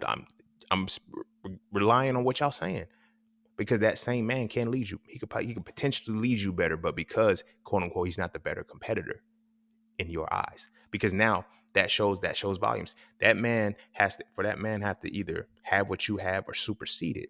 That means that you need to make sure I can't see anybody else that's above me, that's below you in competition, or that's equal on par with where I am in competition, because you can lose your spot. They'll tell you, women are comfortable as shit telling you that you can lose your spot. Not only comfortable as shit, they'll support each other if you lose your spot because you ain't competing right. Call the shit irreconcilable differences. I don't feel like I'm winning with this man anymore. I'm just not growing. And that's what happens when you compete, because you get into a space where I'm perfect now and this person is perfect too. And now this is where we are. You don't realize growth can happen out of perfection. Collaborator motherfuckers say, I get with you because of this. Any woman who gets into my space right now, you are well aware of my beliefs. You're well aware of my accomplishments. You're well aware of my failures. You're well aware of everything that you are about to collaborate with, because I am not competing with you. If you have nothing that I can use to collaborate with, I can't fuck with you. Kanye said something very powerful. And when I first heard it when I was young, I dismissed it because I said, that's foul. You can't say that. But now I understand it. You feel me? He said, if I'm unable to use you, you are useless and I don't need you. I said, wow, that's foul. You shouldn't be using people. No, nigga, that's what people are here for. People are here to fulfill their purpose. Their purpose is what the world is supposed to use out of them. If I can't use you, that means you haven't done your purpose. You're not doing your purpose. That means there's nothing we can collaborate with. When you step into my space to collaborate, it's going to be on some masculinity shit. You feel me? It's going, most of it is going to be off masculinity. That's what a lot of people don't get. They think I'm, all over the place. Oh, you did nutrition and stuff like that. You got the podcast, and then the podcast is all thoughts and shit. You got, markets and all of this shit. Everything is still rooted in analysis and deconstruction. There's mental, spiritual, and physical embodiment, the essence of analysis and deconstruction. That's all I'm doing. I'm showing you every piece of my life being about analysis and deconstruction. So what does that mean? In order for me to collaborate, I need to collaborate with a motherfucker who's based off synthesis and construction. What shit do you do to build? Like, I break down a lot of shit. That's how I collaborate. Now I need a motherfucker who's gonna build up a lot of shit off raw materials. Now I can fuck with you. But now, if you just want to tag along, because that's what happens with a lot of these relationships, because it's competitive, let me tag along with the winner. I be asking women all the time, like, I need a man who's gonna lead. Where you going? Huh? Huh, my ass, where you going? Like, where that man gonna lead you to? Temptation, nigga? The fuck? I'm sorry. Shit be hilarious to me because motherfuckers be like, yo, I need a man who's gonna lead. Where the fuck are you going? And then, you know what I'm saying? Off the other side, men be like, nah, she won't let me lead, bro. She won't let me. Are you going where the fuck she was supposed to be going, nigga? Like, you feel me? Did it just so happen y'all was on the pathway and you said, hey, you want to ride with me? And neither one of y'all said, where you going? I'm going straight. Okay, I'm going straight too. Where, nigga? I don't know. That's what I be telling motherfuckers. Where are you going in a relationship? Y'all be trying to see where it goes. That's competitive shit. Collaboration means I already have my purpose and I know where I have to go. That's who's gonna go with me. I'm not just going with random motherfuckers just because, nigga. No. You feel me? But again, it's that tag along shit. Hype me up, make me the. You know what I'm saying? I always say this. I don't give a fuck about shooting with me in the gym no more. I know I talk shit, and I even had that episode where I was talking about, the old friend who, we started talking, came back, and it was just like, yo, but you was in the gym while I was shooting. He left. It's still different for me now because that was a different time. But now I'm more in a space of, like, can you meet me in a championship? Like, I'm going to the finals. I just want to know who I'm gonna play. Like, that's how I look at life now. This is even how I look at relationships. And I know it seems like, well, damn, saying if you're looking at it like that, then that is, that is the true competition. Then, actually, for me, that's collaboration because I know I'm going to be interacting with a motherfucker who put they all into being the best that they could possibly be when they meet me. If you just shooting in the gym, you just with me throwing rebounds while I'm shooting in the gym. That's powerful. That's important. That's very important. But it's like, at the end of the day, you're the tag along and I'm the leader of this shit. You're the tag along and I'm the leader of this shit. And if I fall, we fall because you're shooting with me in the gym. Now, when I'm meeting you in the finals, you can beat me all day long because I know I lost to a worthy opponent. But I also know that when we collaborate, you feel what I'm saying? I know that I don't have to second guess whether or not you're gonna help me get this ring. Case in point, when LeBron couldn't get a ring in Cleveland, where'd he go? To Miami. Why'd he go to Miami? Because D-Wade had a ring. Yeah, they brought Chris Bosh over there because Bosh didn't have a ring either. But it's like, I'm a championship player, but I just haven't beat the champ. You're getting me with people who, so now, when competitors collaborate with each other, that's how championships are formed. You see what I'm saying? But they have to be in the mind to collaborate. But if I'm just in the mind to compete, it ain't gonna work. I'm not even gonna make it past the playoffs. I'm always gonna have to trust the process. You see what I mean? Shit different. Nobody wants to look at how different shit really is though. Because everybody wants to be, I ain't want a good relationship. You're never gonna have a good competitive relationship. Because soon as that motherfucker piss you off, there's always gonna be a motherfucker that can shift your energy to make you better. The fact that people have feelings is the reason why competitive relationships don't work. And this is one of the reasons why black people relationships will never work, because we're always looking for love because we are collaborative people. Every time I see something I was looking at this thing about Hinduism. I was looking at so many different marriages from other places and why they work. So the reason why they work is because they're not married out of love. And I was always confused, like, damn, nigga, that's what the fuck they was telling us to get married for. No, no, no, no, no, no, no, no. Not in a competitive world. You don't fall in love when the world is competitive. You find the motherfucker who compete with you, not compete against you, compete with you against this world. Ain't no love in that. I don't want a motherfucker but again, all is fair in love is war. You feel me? These things all go hand in hand and there's no separation between them. We just don't realize that there's no separation between them. And we leverage it in such a way that when we use it, we approach every relationship like this. Niggas is really out here thinking that relationships supposed to be like this. And now, when you have that competitive nature, you had that competitive setup for a relationship. What happens when you have a heartbreak? Now you rebound, and your rebound is not. Let's look at how rebounds work. And if you're honest with yourself, you know that this is what you did on your rebound. Your rebound was never about finding another person. It was about making the original person who beat you feel a certain way, or trying not to feel the agony of defeat that you just felt. Right. So that rebound, you literally get with a person to either try to make the other person feel bad or whatever. Prove to yourself that you're moving on rather than sitting back and saying, you know what? What if, hypothetically, these types of relationships ain't supposed to work? You feel me?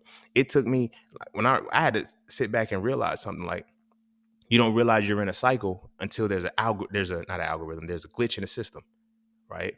So I've had the same type of woman all of my life until I got heartbroken. That's when I was like, bam, wait a minute, it's different. But I went back to the same types of women. I was like, yo, I'm trying to, okay, I'm gonna try you. I'm gonna try you. I'm gonna try you. Do me better than her. Do me better than her. Do me better than her. It's like, yeah, the old one is different. Like these new women different. I used to be that type of motherfucker. Everybody like that. Because we don't realize that the rebound phase is us trying to get our face back for losing. But even deeper than that, we don't realize that it's because we're in a collaborative space and it's not supposed to work. This is why after that first heartbreak, nobody's relationship works again after that. Because then it gets to the point where, oh, I find somebody who's going to love my heart, who's going to love me for me, who's going to do this, that, and the third. No, no, no, no, no, no, no, no. I finally found somebody who made me win when I finally found somebody who gave me the other outcome of what I got when I got heartbroken. No matter how many motherfuckers it took between that time to get it right. When I could have just said, you know what, I'm not supposed to be in a competitive type of relationship.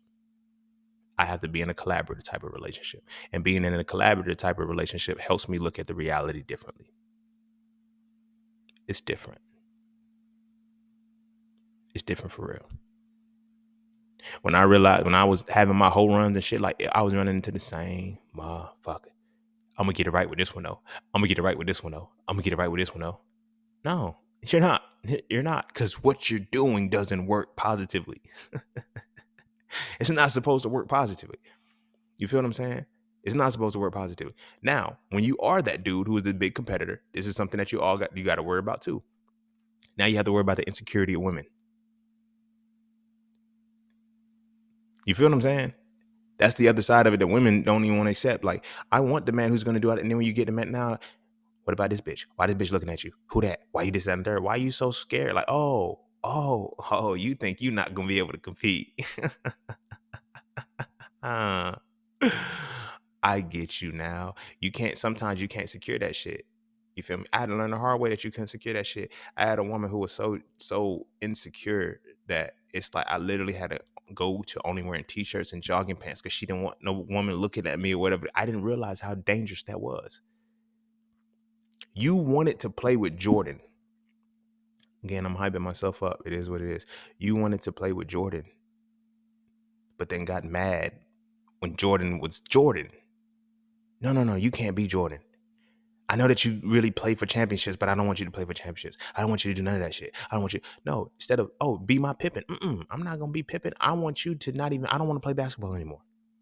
What? Nigga, that's what I do. You feel me? When you get with a motherfucker who's like that, you're going to lose yourself. And you don't realize why you're losing yourself. And it's not because this person loves you or you because you love this person. It's because you two are competitors. You're in a world of competitors. You're dealing with someone who doesn't like to compete.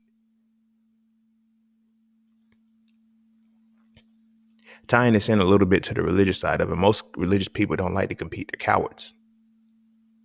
And they're real passive aggressive and they put their shit off on other things. They're not willing to go through that. And not a lot of these people, and that's how that shit happened. The Abrahamic religion started like that, so the relationships can be built off of that. I'm a lazy competitor. So what I do is I believe in a higher deity. I create a reality that my world has to now revolve around a higher source. So that way I don't have to compete no more. I don't have to compete no more. You know how many people have failed?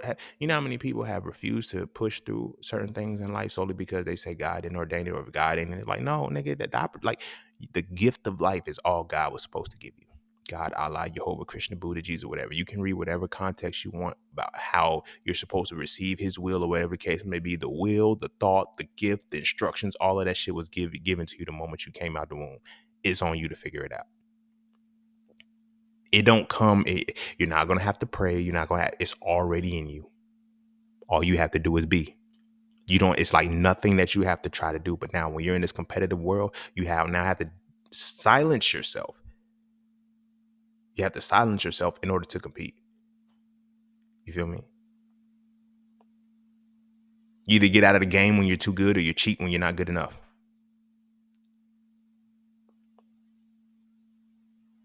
I happen to be a motherfucker who was too good at the game. So I was able to get out of it. But then now I'm looking at the motherfuckers who aren't good enough. These are the motherfuckers who, when I speak to a woman, I'm trying to talk to her, I can't get her number. You know how easy it is to get a number? I'm saying this with the most modesty, bro, but a number is easy to get because, again, I'm at the top of the competition.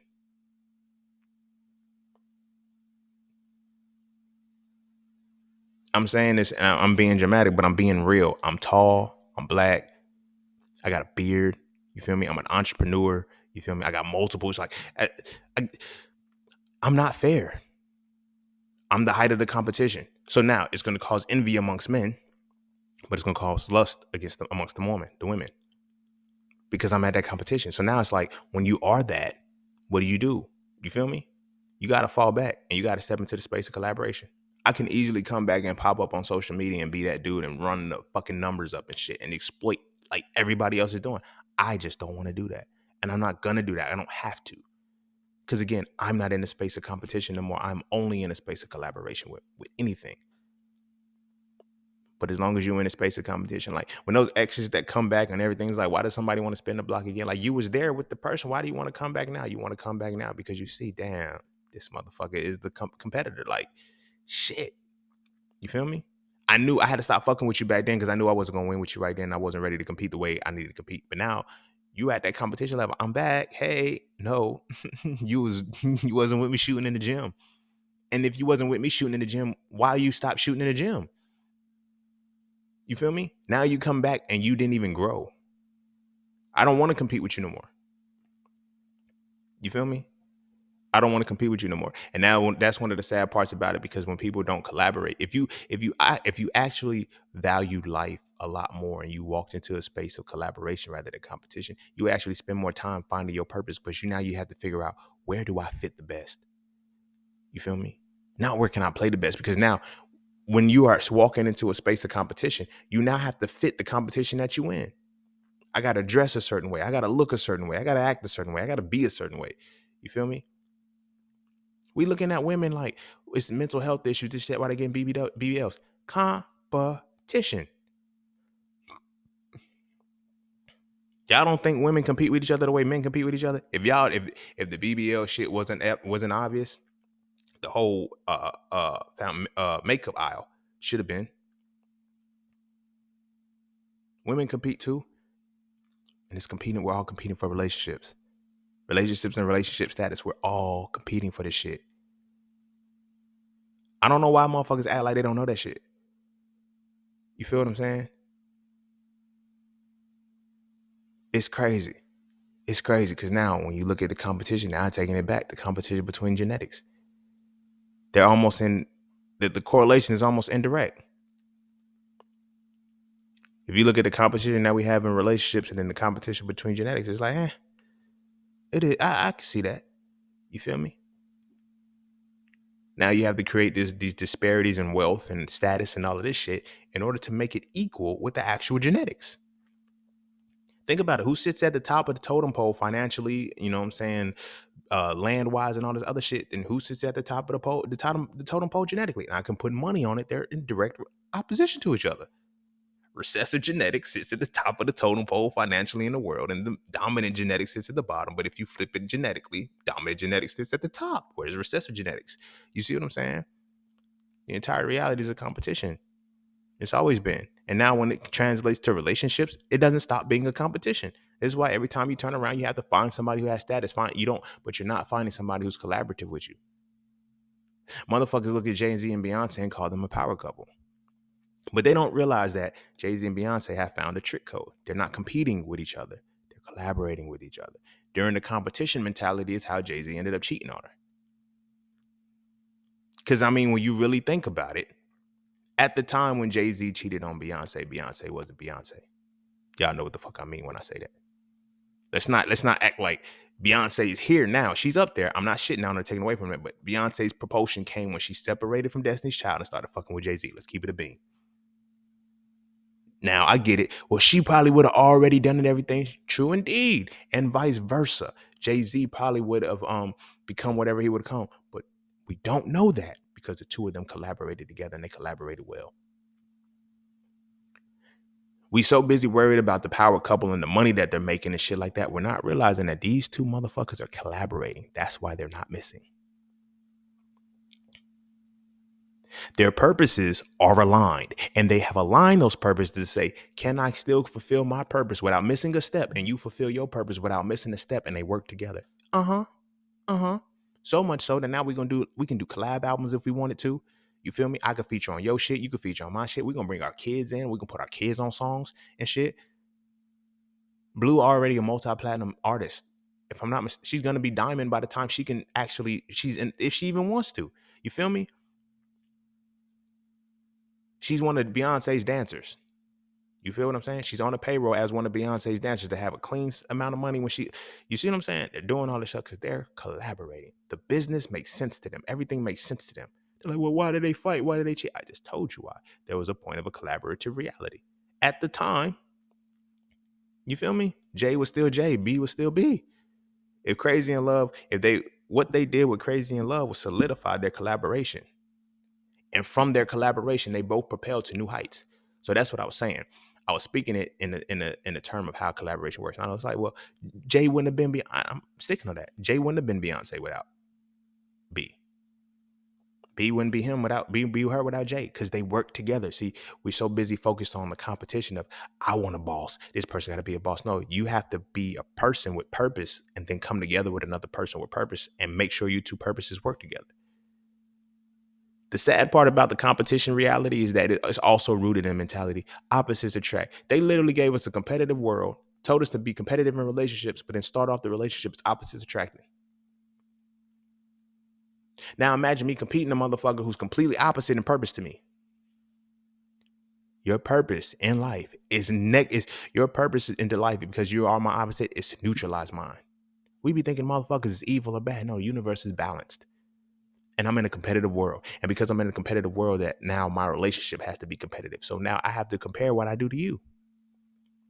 And if it's opposite, I don't want to know shit about what you do because we can't collaborate. I can only collaborate when I'm well in tune with what I have and I'm able to understand what you have and we see how this works together. You feel what I'm saying? It's simple, but it's complex because of the way in which we set up our relationships. Everybody's trying to compete. And that's why there's always going to be that next person. There's always going to be that shiny person. There's all because as you compete with people, you ascend your levels. That's why after 3 to 4 years and shit of competition, you should be elevated. You know what I'm saying? This is why most motherfuckers, they don't even realize this because of the competition. After 3 to 4 years, you either want a promotion, because you're going to get one, or you're going to try to find a new job if you don't get a promotion or a pay raise. Something has to change in this competition. I've been playing in this competition for, no. And that's why teachers be getting mad. I know it seems like I'm going all over the place, but I'm not. That's why teachers be getting mad. We should be getting paid more. No, you shouldn't. Those who can do. Those who can't teach. It's competition, homie. It's competition. You made a conscious choice not to know how to do something. So now you have to teach it. Shut the fuck up. Because if you can do it, now you can collaborate on a whole different level. You feel me? Some people just want to be the competitor. Some people don't want to be a collaborator to actually help the world. They want to be a competitor to say they tried. And then they take this same energy and they apply it to relationships. You feel me? Why did my relationship work? Why did it fail? Because now when you are a competitor with somebody, you're reserved. You're not sharing everything with them. They have to earn certain things out of you. They have to get into certain milestones. It's always check when you're collaborating, everything is already on Front Street. And now I know who I'm fucking with. Shit don't be hard. Shit don't be hard. But when you're in that competitive space, I'm purposely not telling you shit. I'm purposely keeping it from, and it's like, oh, now I'm at a space where I can tell you. Now y'all see why I'm so transparent? I don't want any more competitive relationships in my life. The reason why I give y'all the 200th episode, the reason why I'm telling y'all and I'm so transparent and I'm open with the shit that, for one, I've made peace with all of my problems. I made peace with all of my problems, and I don't have to worry about those things being used against me when I walk into this competitive world. Everything I do is collaborative. And now I know that my good and my bad all made me who I am today, and they've all pushed me into a point where I am the best absolute person I can be. I don't deny it. I just now know that all of this has to be collaborated with. It can't be competed with. Because now when you are mad and you upset, you're going to throw that shit in my face. You see what I'm saying? Oh, what about when you did this? What about this? What about this? What about this? You feel me? But when you're my collaborator, you already respect that. Oh, that's still the totality of who you are as a person. Because even with You, this part being your bad, it manifested as the good. Even part with this part being your bad, it manifested this as good. But when I'm in a competitive space, now I have to wait to try to find something wrong with you, because that's how I give you humility. That's how I humble you. Humility is only needed when you in a competitive space. Like, motherfuckers be like, yo, why you gotta be humble? Like, come on, man. If we were not in a competitive space, there would be no such thing as narcissism or humility. If you actually look at the definition of narcissism, it's not bad, but somehow narcissists are bad. Duh, they are bad in a competitive world. Why? Because if I'm gonna beat your motherfucking ass and you can't even compete, I'm gonna rub it in. There's a direct relationship between motherfuckers who interact with narcissists and say that somebody's a narcissist and take it back to when they were kids. I bet you they were sore losers in school. I bet you they were sore losers. Most motherfuckers who can point out that a narcissist is this, that, and the third, they were sore losers when they were kids. Now, I'm not saying narcissists don't do damage to people, but I'm also saying that the mentality of a narcissist, a perfect competitor is a narcissist. So you got to think about that. You either want it or you don't. Because a narcissist is a person who thinks the absolute highest of themselves, but yet we want humble people. People who make themselves insignificant to shit. How the fuck is an insignificant motherfucker gonna compete in a competition? Sit with that. Y'all motherfuckers don't even think about that shit. And you wonder, oh, this person is so humble. This person's, don't ever call me humble, because I'm not. I am not making myself insignificant to nobody. Because for one, I'm not competing in a competition. You feel me? I don't have to compete. This shit trickles down in so many different aspects of our lives. If you tell somebody that they're wrong, they get upset. I'm not competing with you and telling you wrong because I know more than you. I'm just telling you you're wrong because I collaborate, and I don't want you to walk around looking stupid, saying some shit that ain't got shit to do with shit. Now you think I'm making you look stupid, or you think I'm trying to insult you when I'm not. You see what I'm saying? That's what a competitive mind do. What you trying to say? I'm saying exactly what I'm saying. It's what you trying to hear. Are you hearing from a competitive space, or are you hearing from a collaborative space? Are you hearing from a space of me trying to beat you down? Are you hearing from a space of me trying to build you up? What the fuck are you trying to hear? Because that's what's up to you. Now, when I got to take this shit into a motherfucking relationship with a significant other, that's not going to work. That's not going to work, because now I can't correct you. Now I can't tell you shit. Now I can't. Now you can have some energy. You can have you can be in a space where you know something right now could fuck me up, and you won't tell me because I didn't want to cause an argument. I didn't want to do this. That means we are in a competitive space and we are not in a real relationship. If you can withhold some information that you know is fucking me up because you think I'm gonna respond a certain way, you're not collaborating with me. You competing with me, and you hope I don't win.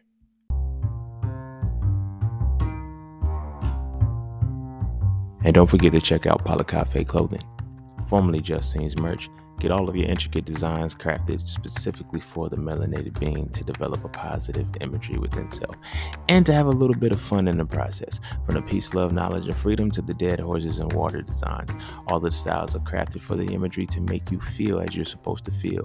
Because as I always say, the best way to fit in is to stand out. And what better way to stand out than with your exclusive styles from Cafe Clothing. All right. I'm gonna go ahead and end it there. That's relationships, homie. Competitive relationships to that, and collaboration, all this shit. But this is the space we in. This is why relationships don't work. It ain't hard, y'all. It ain't hard. It's just hard to acknowledge what the fuck is happening, because so many times now y'all see why I stand on masculinity. It's analysis and deconstruction. We see the shit. We just don't break it down. We just keep bitching about the details. You feel me? Oh, these women want high value men. These women want this. I gotta pay this. Oh, these men want all of this. Oh, these men want all of this. We're competing. I'm not. Women will tell you right now, I'm not competing for no motherfucking woman's attention, and make you compete for her attention. She'll tell a man she's not. These sister circles will teach they women, don't you compete with no man. Don't you compete for none of this shit. Don't you compete. And you don't realize you don't understand why you're uttering the words, I don't compete. Yes, you do. Yes, you do. You have to, because this is what the world teaches you. It teaches you to compete rather than collaborate enough to find the right person. It teaches you to compete for the best person to have to take them home, so you can brag about it to your family and shit and all of this shit. And then now, because of this competition, so many motherfuckers spend time trying to save face. It's motherfuckers that's been married for 10 to 12 years and they weren't even supposed to make it past the third date.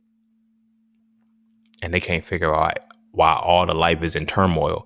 And they just keep saying, well, relationships are supposed to be hard. You got to go through some shit. No, you don't. You gotta go through some shit when y'all are competitors. I'm telling you, yo, it's different. And I know motherfuckers keep saying shit like, well, how do you know if you never experienced? You don't know what the fuck I experienced.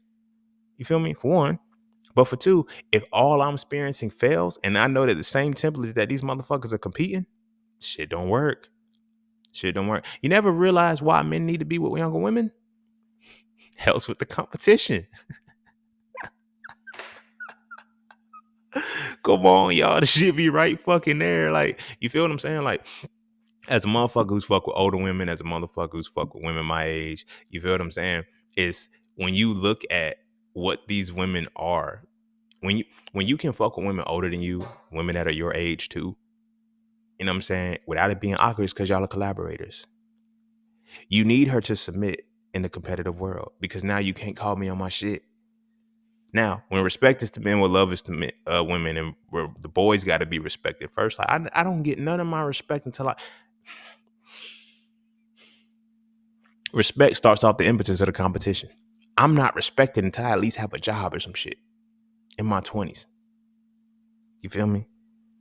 Nobody pays attention to that shit. No man feels accomplished until he, you know what I mean? Like he can have 8 degrees until he has solidified himself. He has his crib, he has his car, he has everything. And it's like all of that shit, he don't feel, you feel me? And now I'm in a competition. Women keep talking that shit. Yeah, I could be with a man who's building. No, you can't. No, you can't because you're not wired for that. It sounds good. It sounds good ideally when you're speaking on it from a context of collaboration because naturally that's what we want to do. We know we want to collaborate. You feel me? Go back to your first crush in elementary school. You didn't like them because they was cute and you didn't even realize it. You liked the way they walked. You liked the way they talked. You liked the way they dressed. You liked certain things. It wasn't a physical attraction. It was something that gravitated them toward you. You see what I'm saying? Because there would be another motherfucker that looked like that you wouldn't even pay attention to. But it's because you understood collaboration early, right? So when women say that, I can be with a man. No, you can collaborate with the man who is collaborative with you, ideally, but it hasn't been articulated enough because we're still in this. Ideally, that's what you would want, but there has to be a reality of a collaborative world. We're in a competitive world. That idea will never work. So when women say, I need this man, I'll be with him building, it's contingent upon you do this in the vein of it being competition. You got to do it fast. You got to do it quick. You got to make sure that you are the best at it. You got to make sure you don't fail. You got to make sure there's no mistakes. So that means you can't look stupid because if you look stupid, then I look stupid. And I don't respect what you have if I don't respect nothing that you have if the competition does not benefit me while we get together, right? I say this because I had a woman who I was dealing with. She wanted me to meet her parents. I told her, I'm not ready to meet your parents. We was only 4 months in the relationship. I'm not ready to meet your parents. Okay. She tries to pull the okie doke. You feel me? She brings her parents around. And I'm sitting in a close proximity because like we was in college at the time. So I'm sitting in a close proximity to where her parents can see me. I can see her parents. I seen when she came back. I'm sitting with my friends and shit. And I hear her mama say, is that him right there? And she like, yeah. So she texts me, you embarrassing me. Goes to Facebook and everything like that. I said, I didn't do shit. I told you I didn't want to meet your parents. Her responses to me were purely competitive. Collaborative, it would have been more of a respect. Like, okay, at this particular moment, you're not ready to meet my parents. That's cool. I'm ready to meet you. I'm ready for you to meet my parents. So meet them. No. She went on Facebook. She didn't like my homies. They was like, yo, bro, she mad. I don't give a fuck. I told her before she even got here I didn't want to meet her parents. So she thought that she was going to punk me into them because she was here, because they were here, and that I was going to say, hey, let me meet you. No, I'm not ready to meet y'all. Because our first breakup was 2 months right after that. You see what I'm saying? And it was like, that's the one that was supposed to be permanent. Because we wasn't even supposed to be together. So all of these little signs was there. I was like, I'm not ready to meet your motherfucking parents. Then I meet her parent, and it's like, then I meet her dad, and it's like, her dad is like trying to grill me, like, where do you fit in the competition? Niggas don't even realize that. Like, you running shit by your parents and shit to say, okay, like, how are you are you a competitor enough for me to say that you could be with my daughter? When she leaves here, can I send her with you and everything be cool? You know what I'm saying? Not when she leaves here, can you bring the best out of her? Tying it back to leadership. A true leader is going to be the motherfucker who brings the best out of you. Y'all don't want to be led. Y'all want a motherfucker in the front who competes the best. You see what I'm saying? That's what the fuck y'all want. So that's why everything is contingent upon how well my ability to go 100% into a relationship is dependent upon how well I view you in the competition. As men, we know we're competing against each other. We know that the whole world is in competition. Women don't grasp that concept yet because women never really had to compete the way that we had to compete. And now that it's coming to relationships, the relationships are still based off of a competitive state. It's not hard. It's really not hard, y'all. This is the one reason why none of this shit works.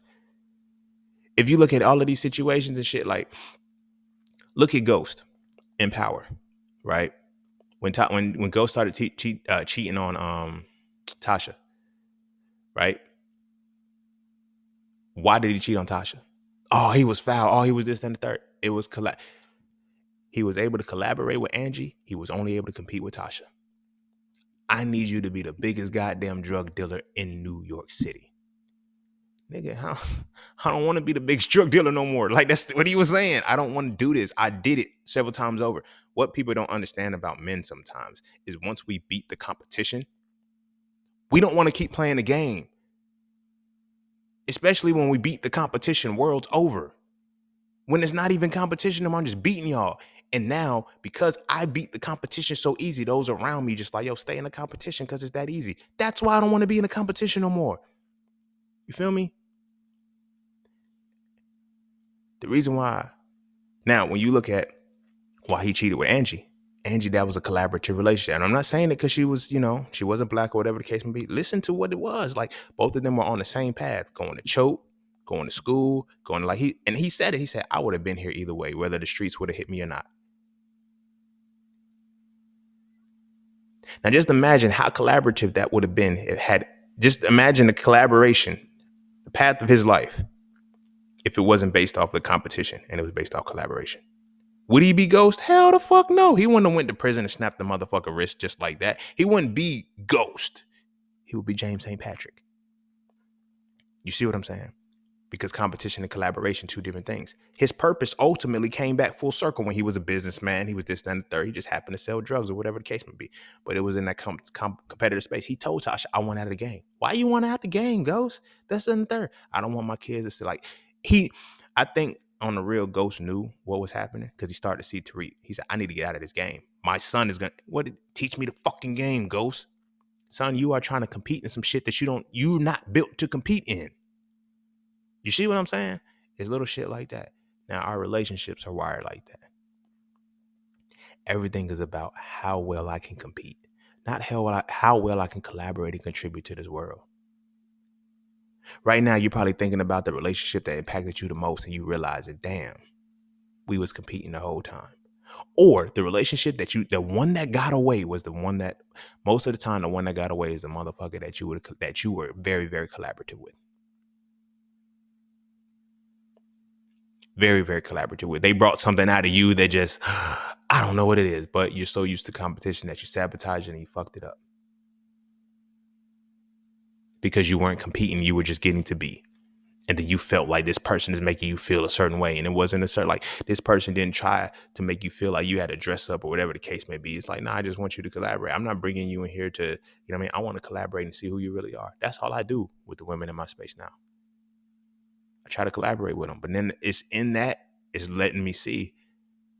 Motherfuckers be thinking I'm single because I'm single because of this collaborative space. I'm working on shit and it's like, all right, bet. Are you really going to be a collaborator or do you want to be a competitor? And in that, are you just going to be a cheerleader for me? Because you compete, I cheer. Yeah, babe, go. Yeah, babe, go. That's cool. At the same time, when my knees start hurting because I'm tired of dunking. When I can't sprint as fast as I used to up this motherfucking court, what are you going to do? Hey, yo, you slowing down. Nigga, I know. I've been doing this shit for 15 years. I know I'm slowing down. You ain't got it like you used to. I know. The competition ain't the fucking same. But you just going to remind me that I'm not winning in the competition no more. Rather than saying, hey, yo, you shouldn't have to think about this, the longevity of a motherfucker with collaboration. I can get a lot more longevity out of it if I'm competing than if I'm competing. And I shouldn't have to be competing for anything. Like, imagine that we compete for love because all is fair in love and war. That's crazy as fuck. Because niggas don't know how to collaborate. Because you got to have some shit to collaborate. Not want some shit. You got to have some shit. And now when you in the space where you got some shit and motherfuckers ain't got no shit and they trying to bring it in, they'll try to make it seem like, yo, shit ain't shit.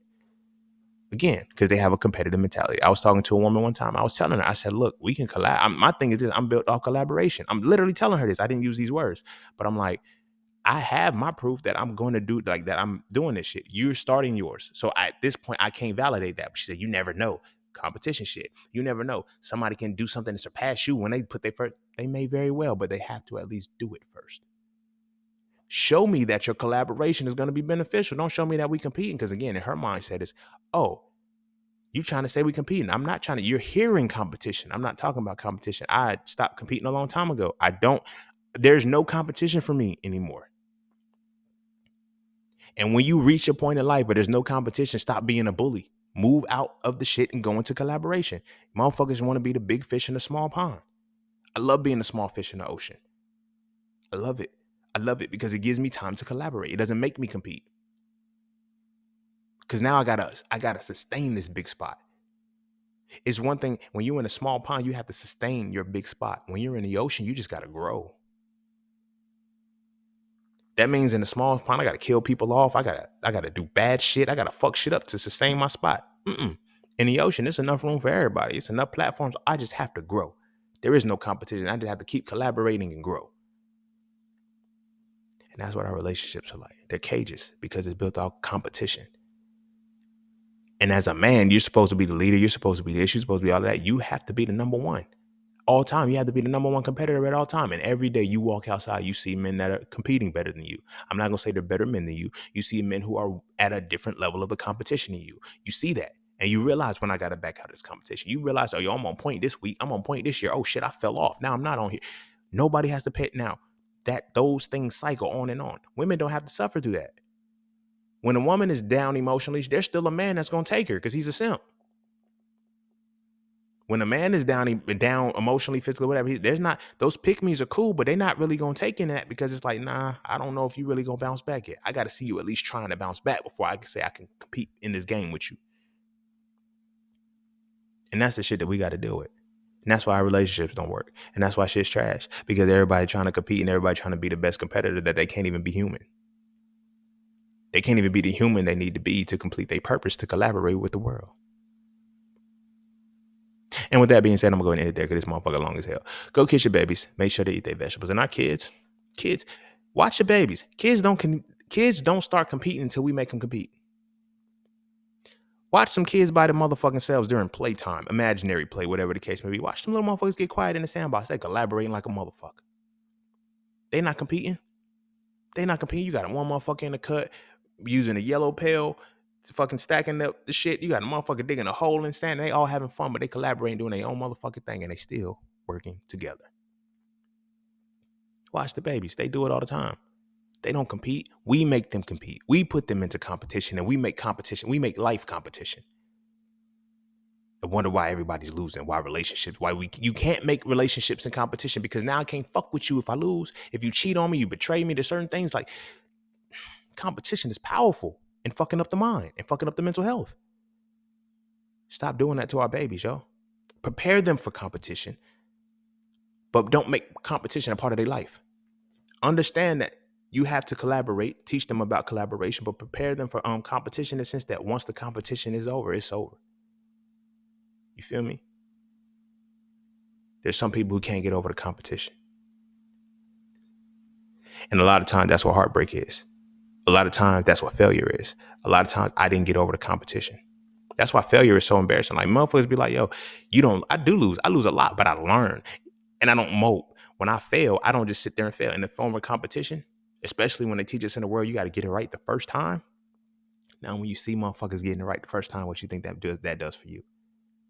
You think that puts you significantly against the curve, and now you in a space where you think, oh, these motherfuckers just don't like. Nah, this is how the competition is worked. It's designed to fuck with you. All you have to do, I promise you, switch your mentality to collaboration and find your purpose, and then only fuck with motherfuckers who align with your purpose. I put money on it. Life will be easier for you.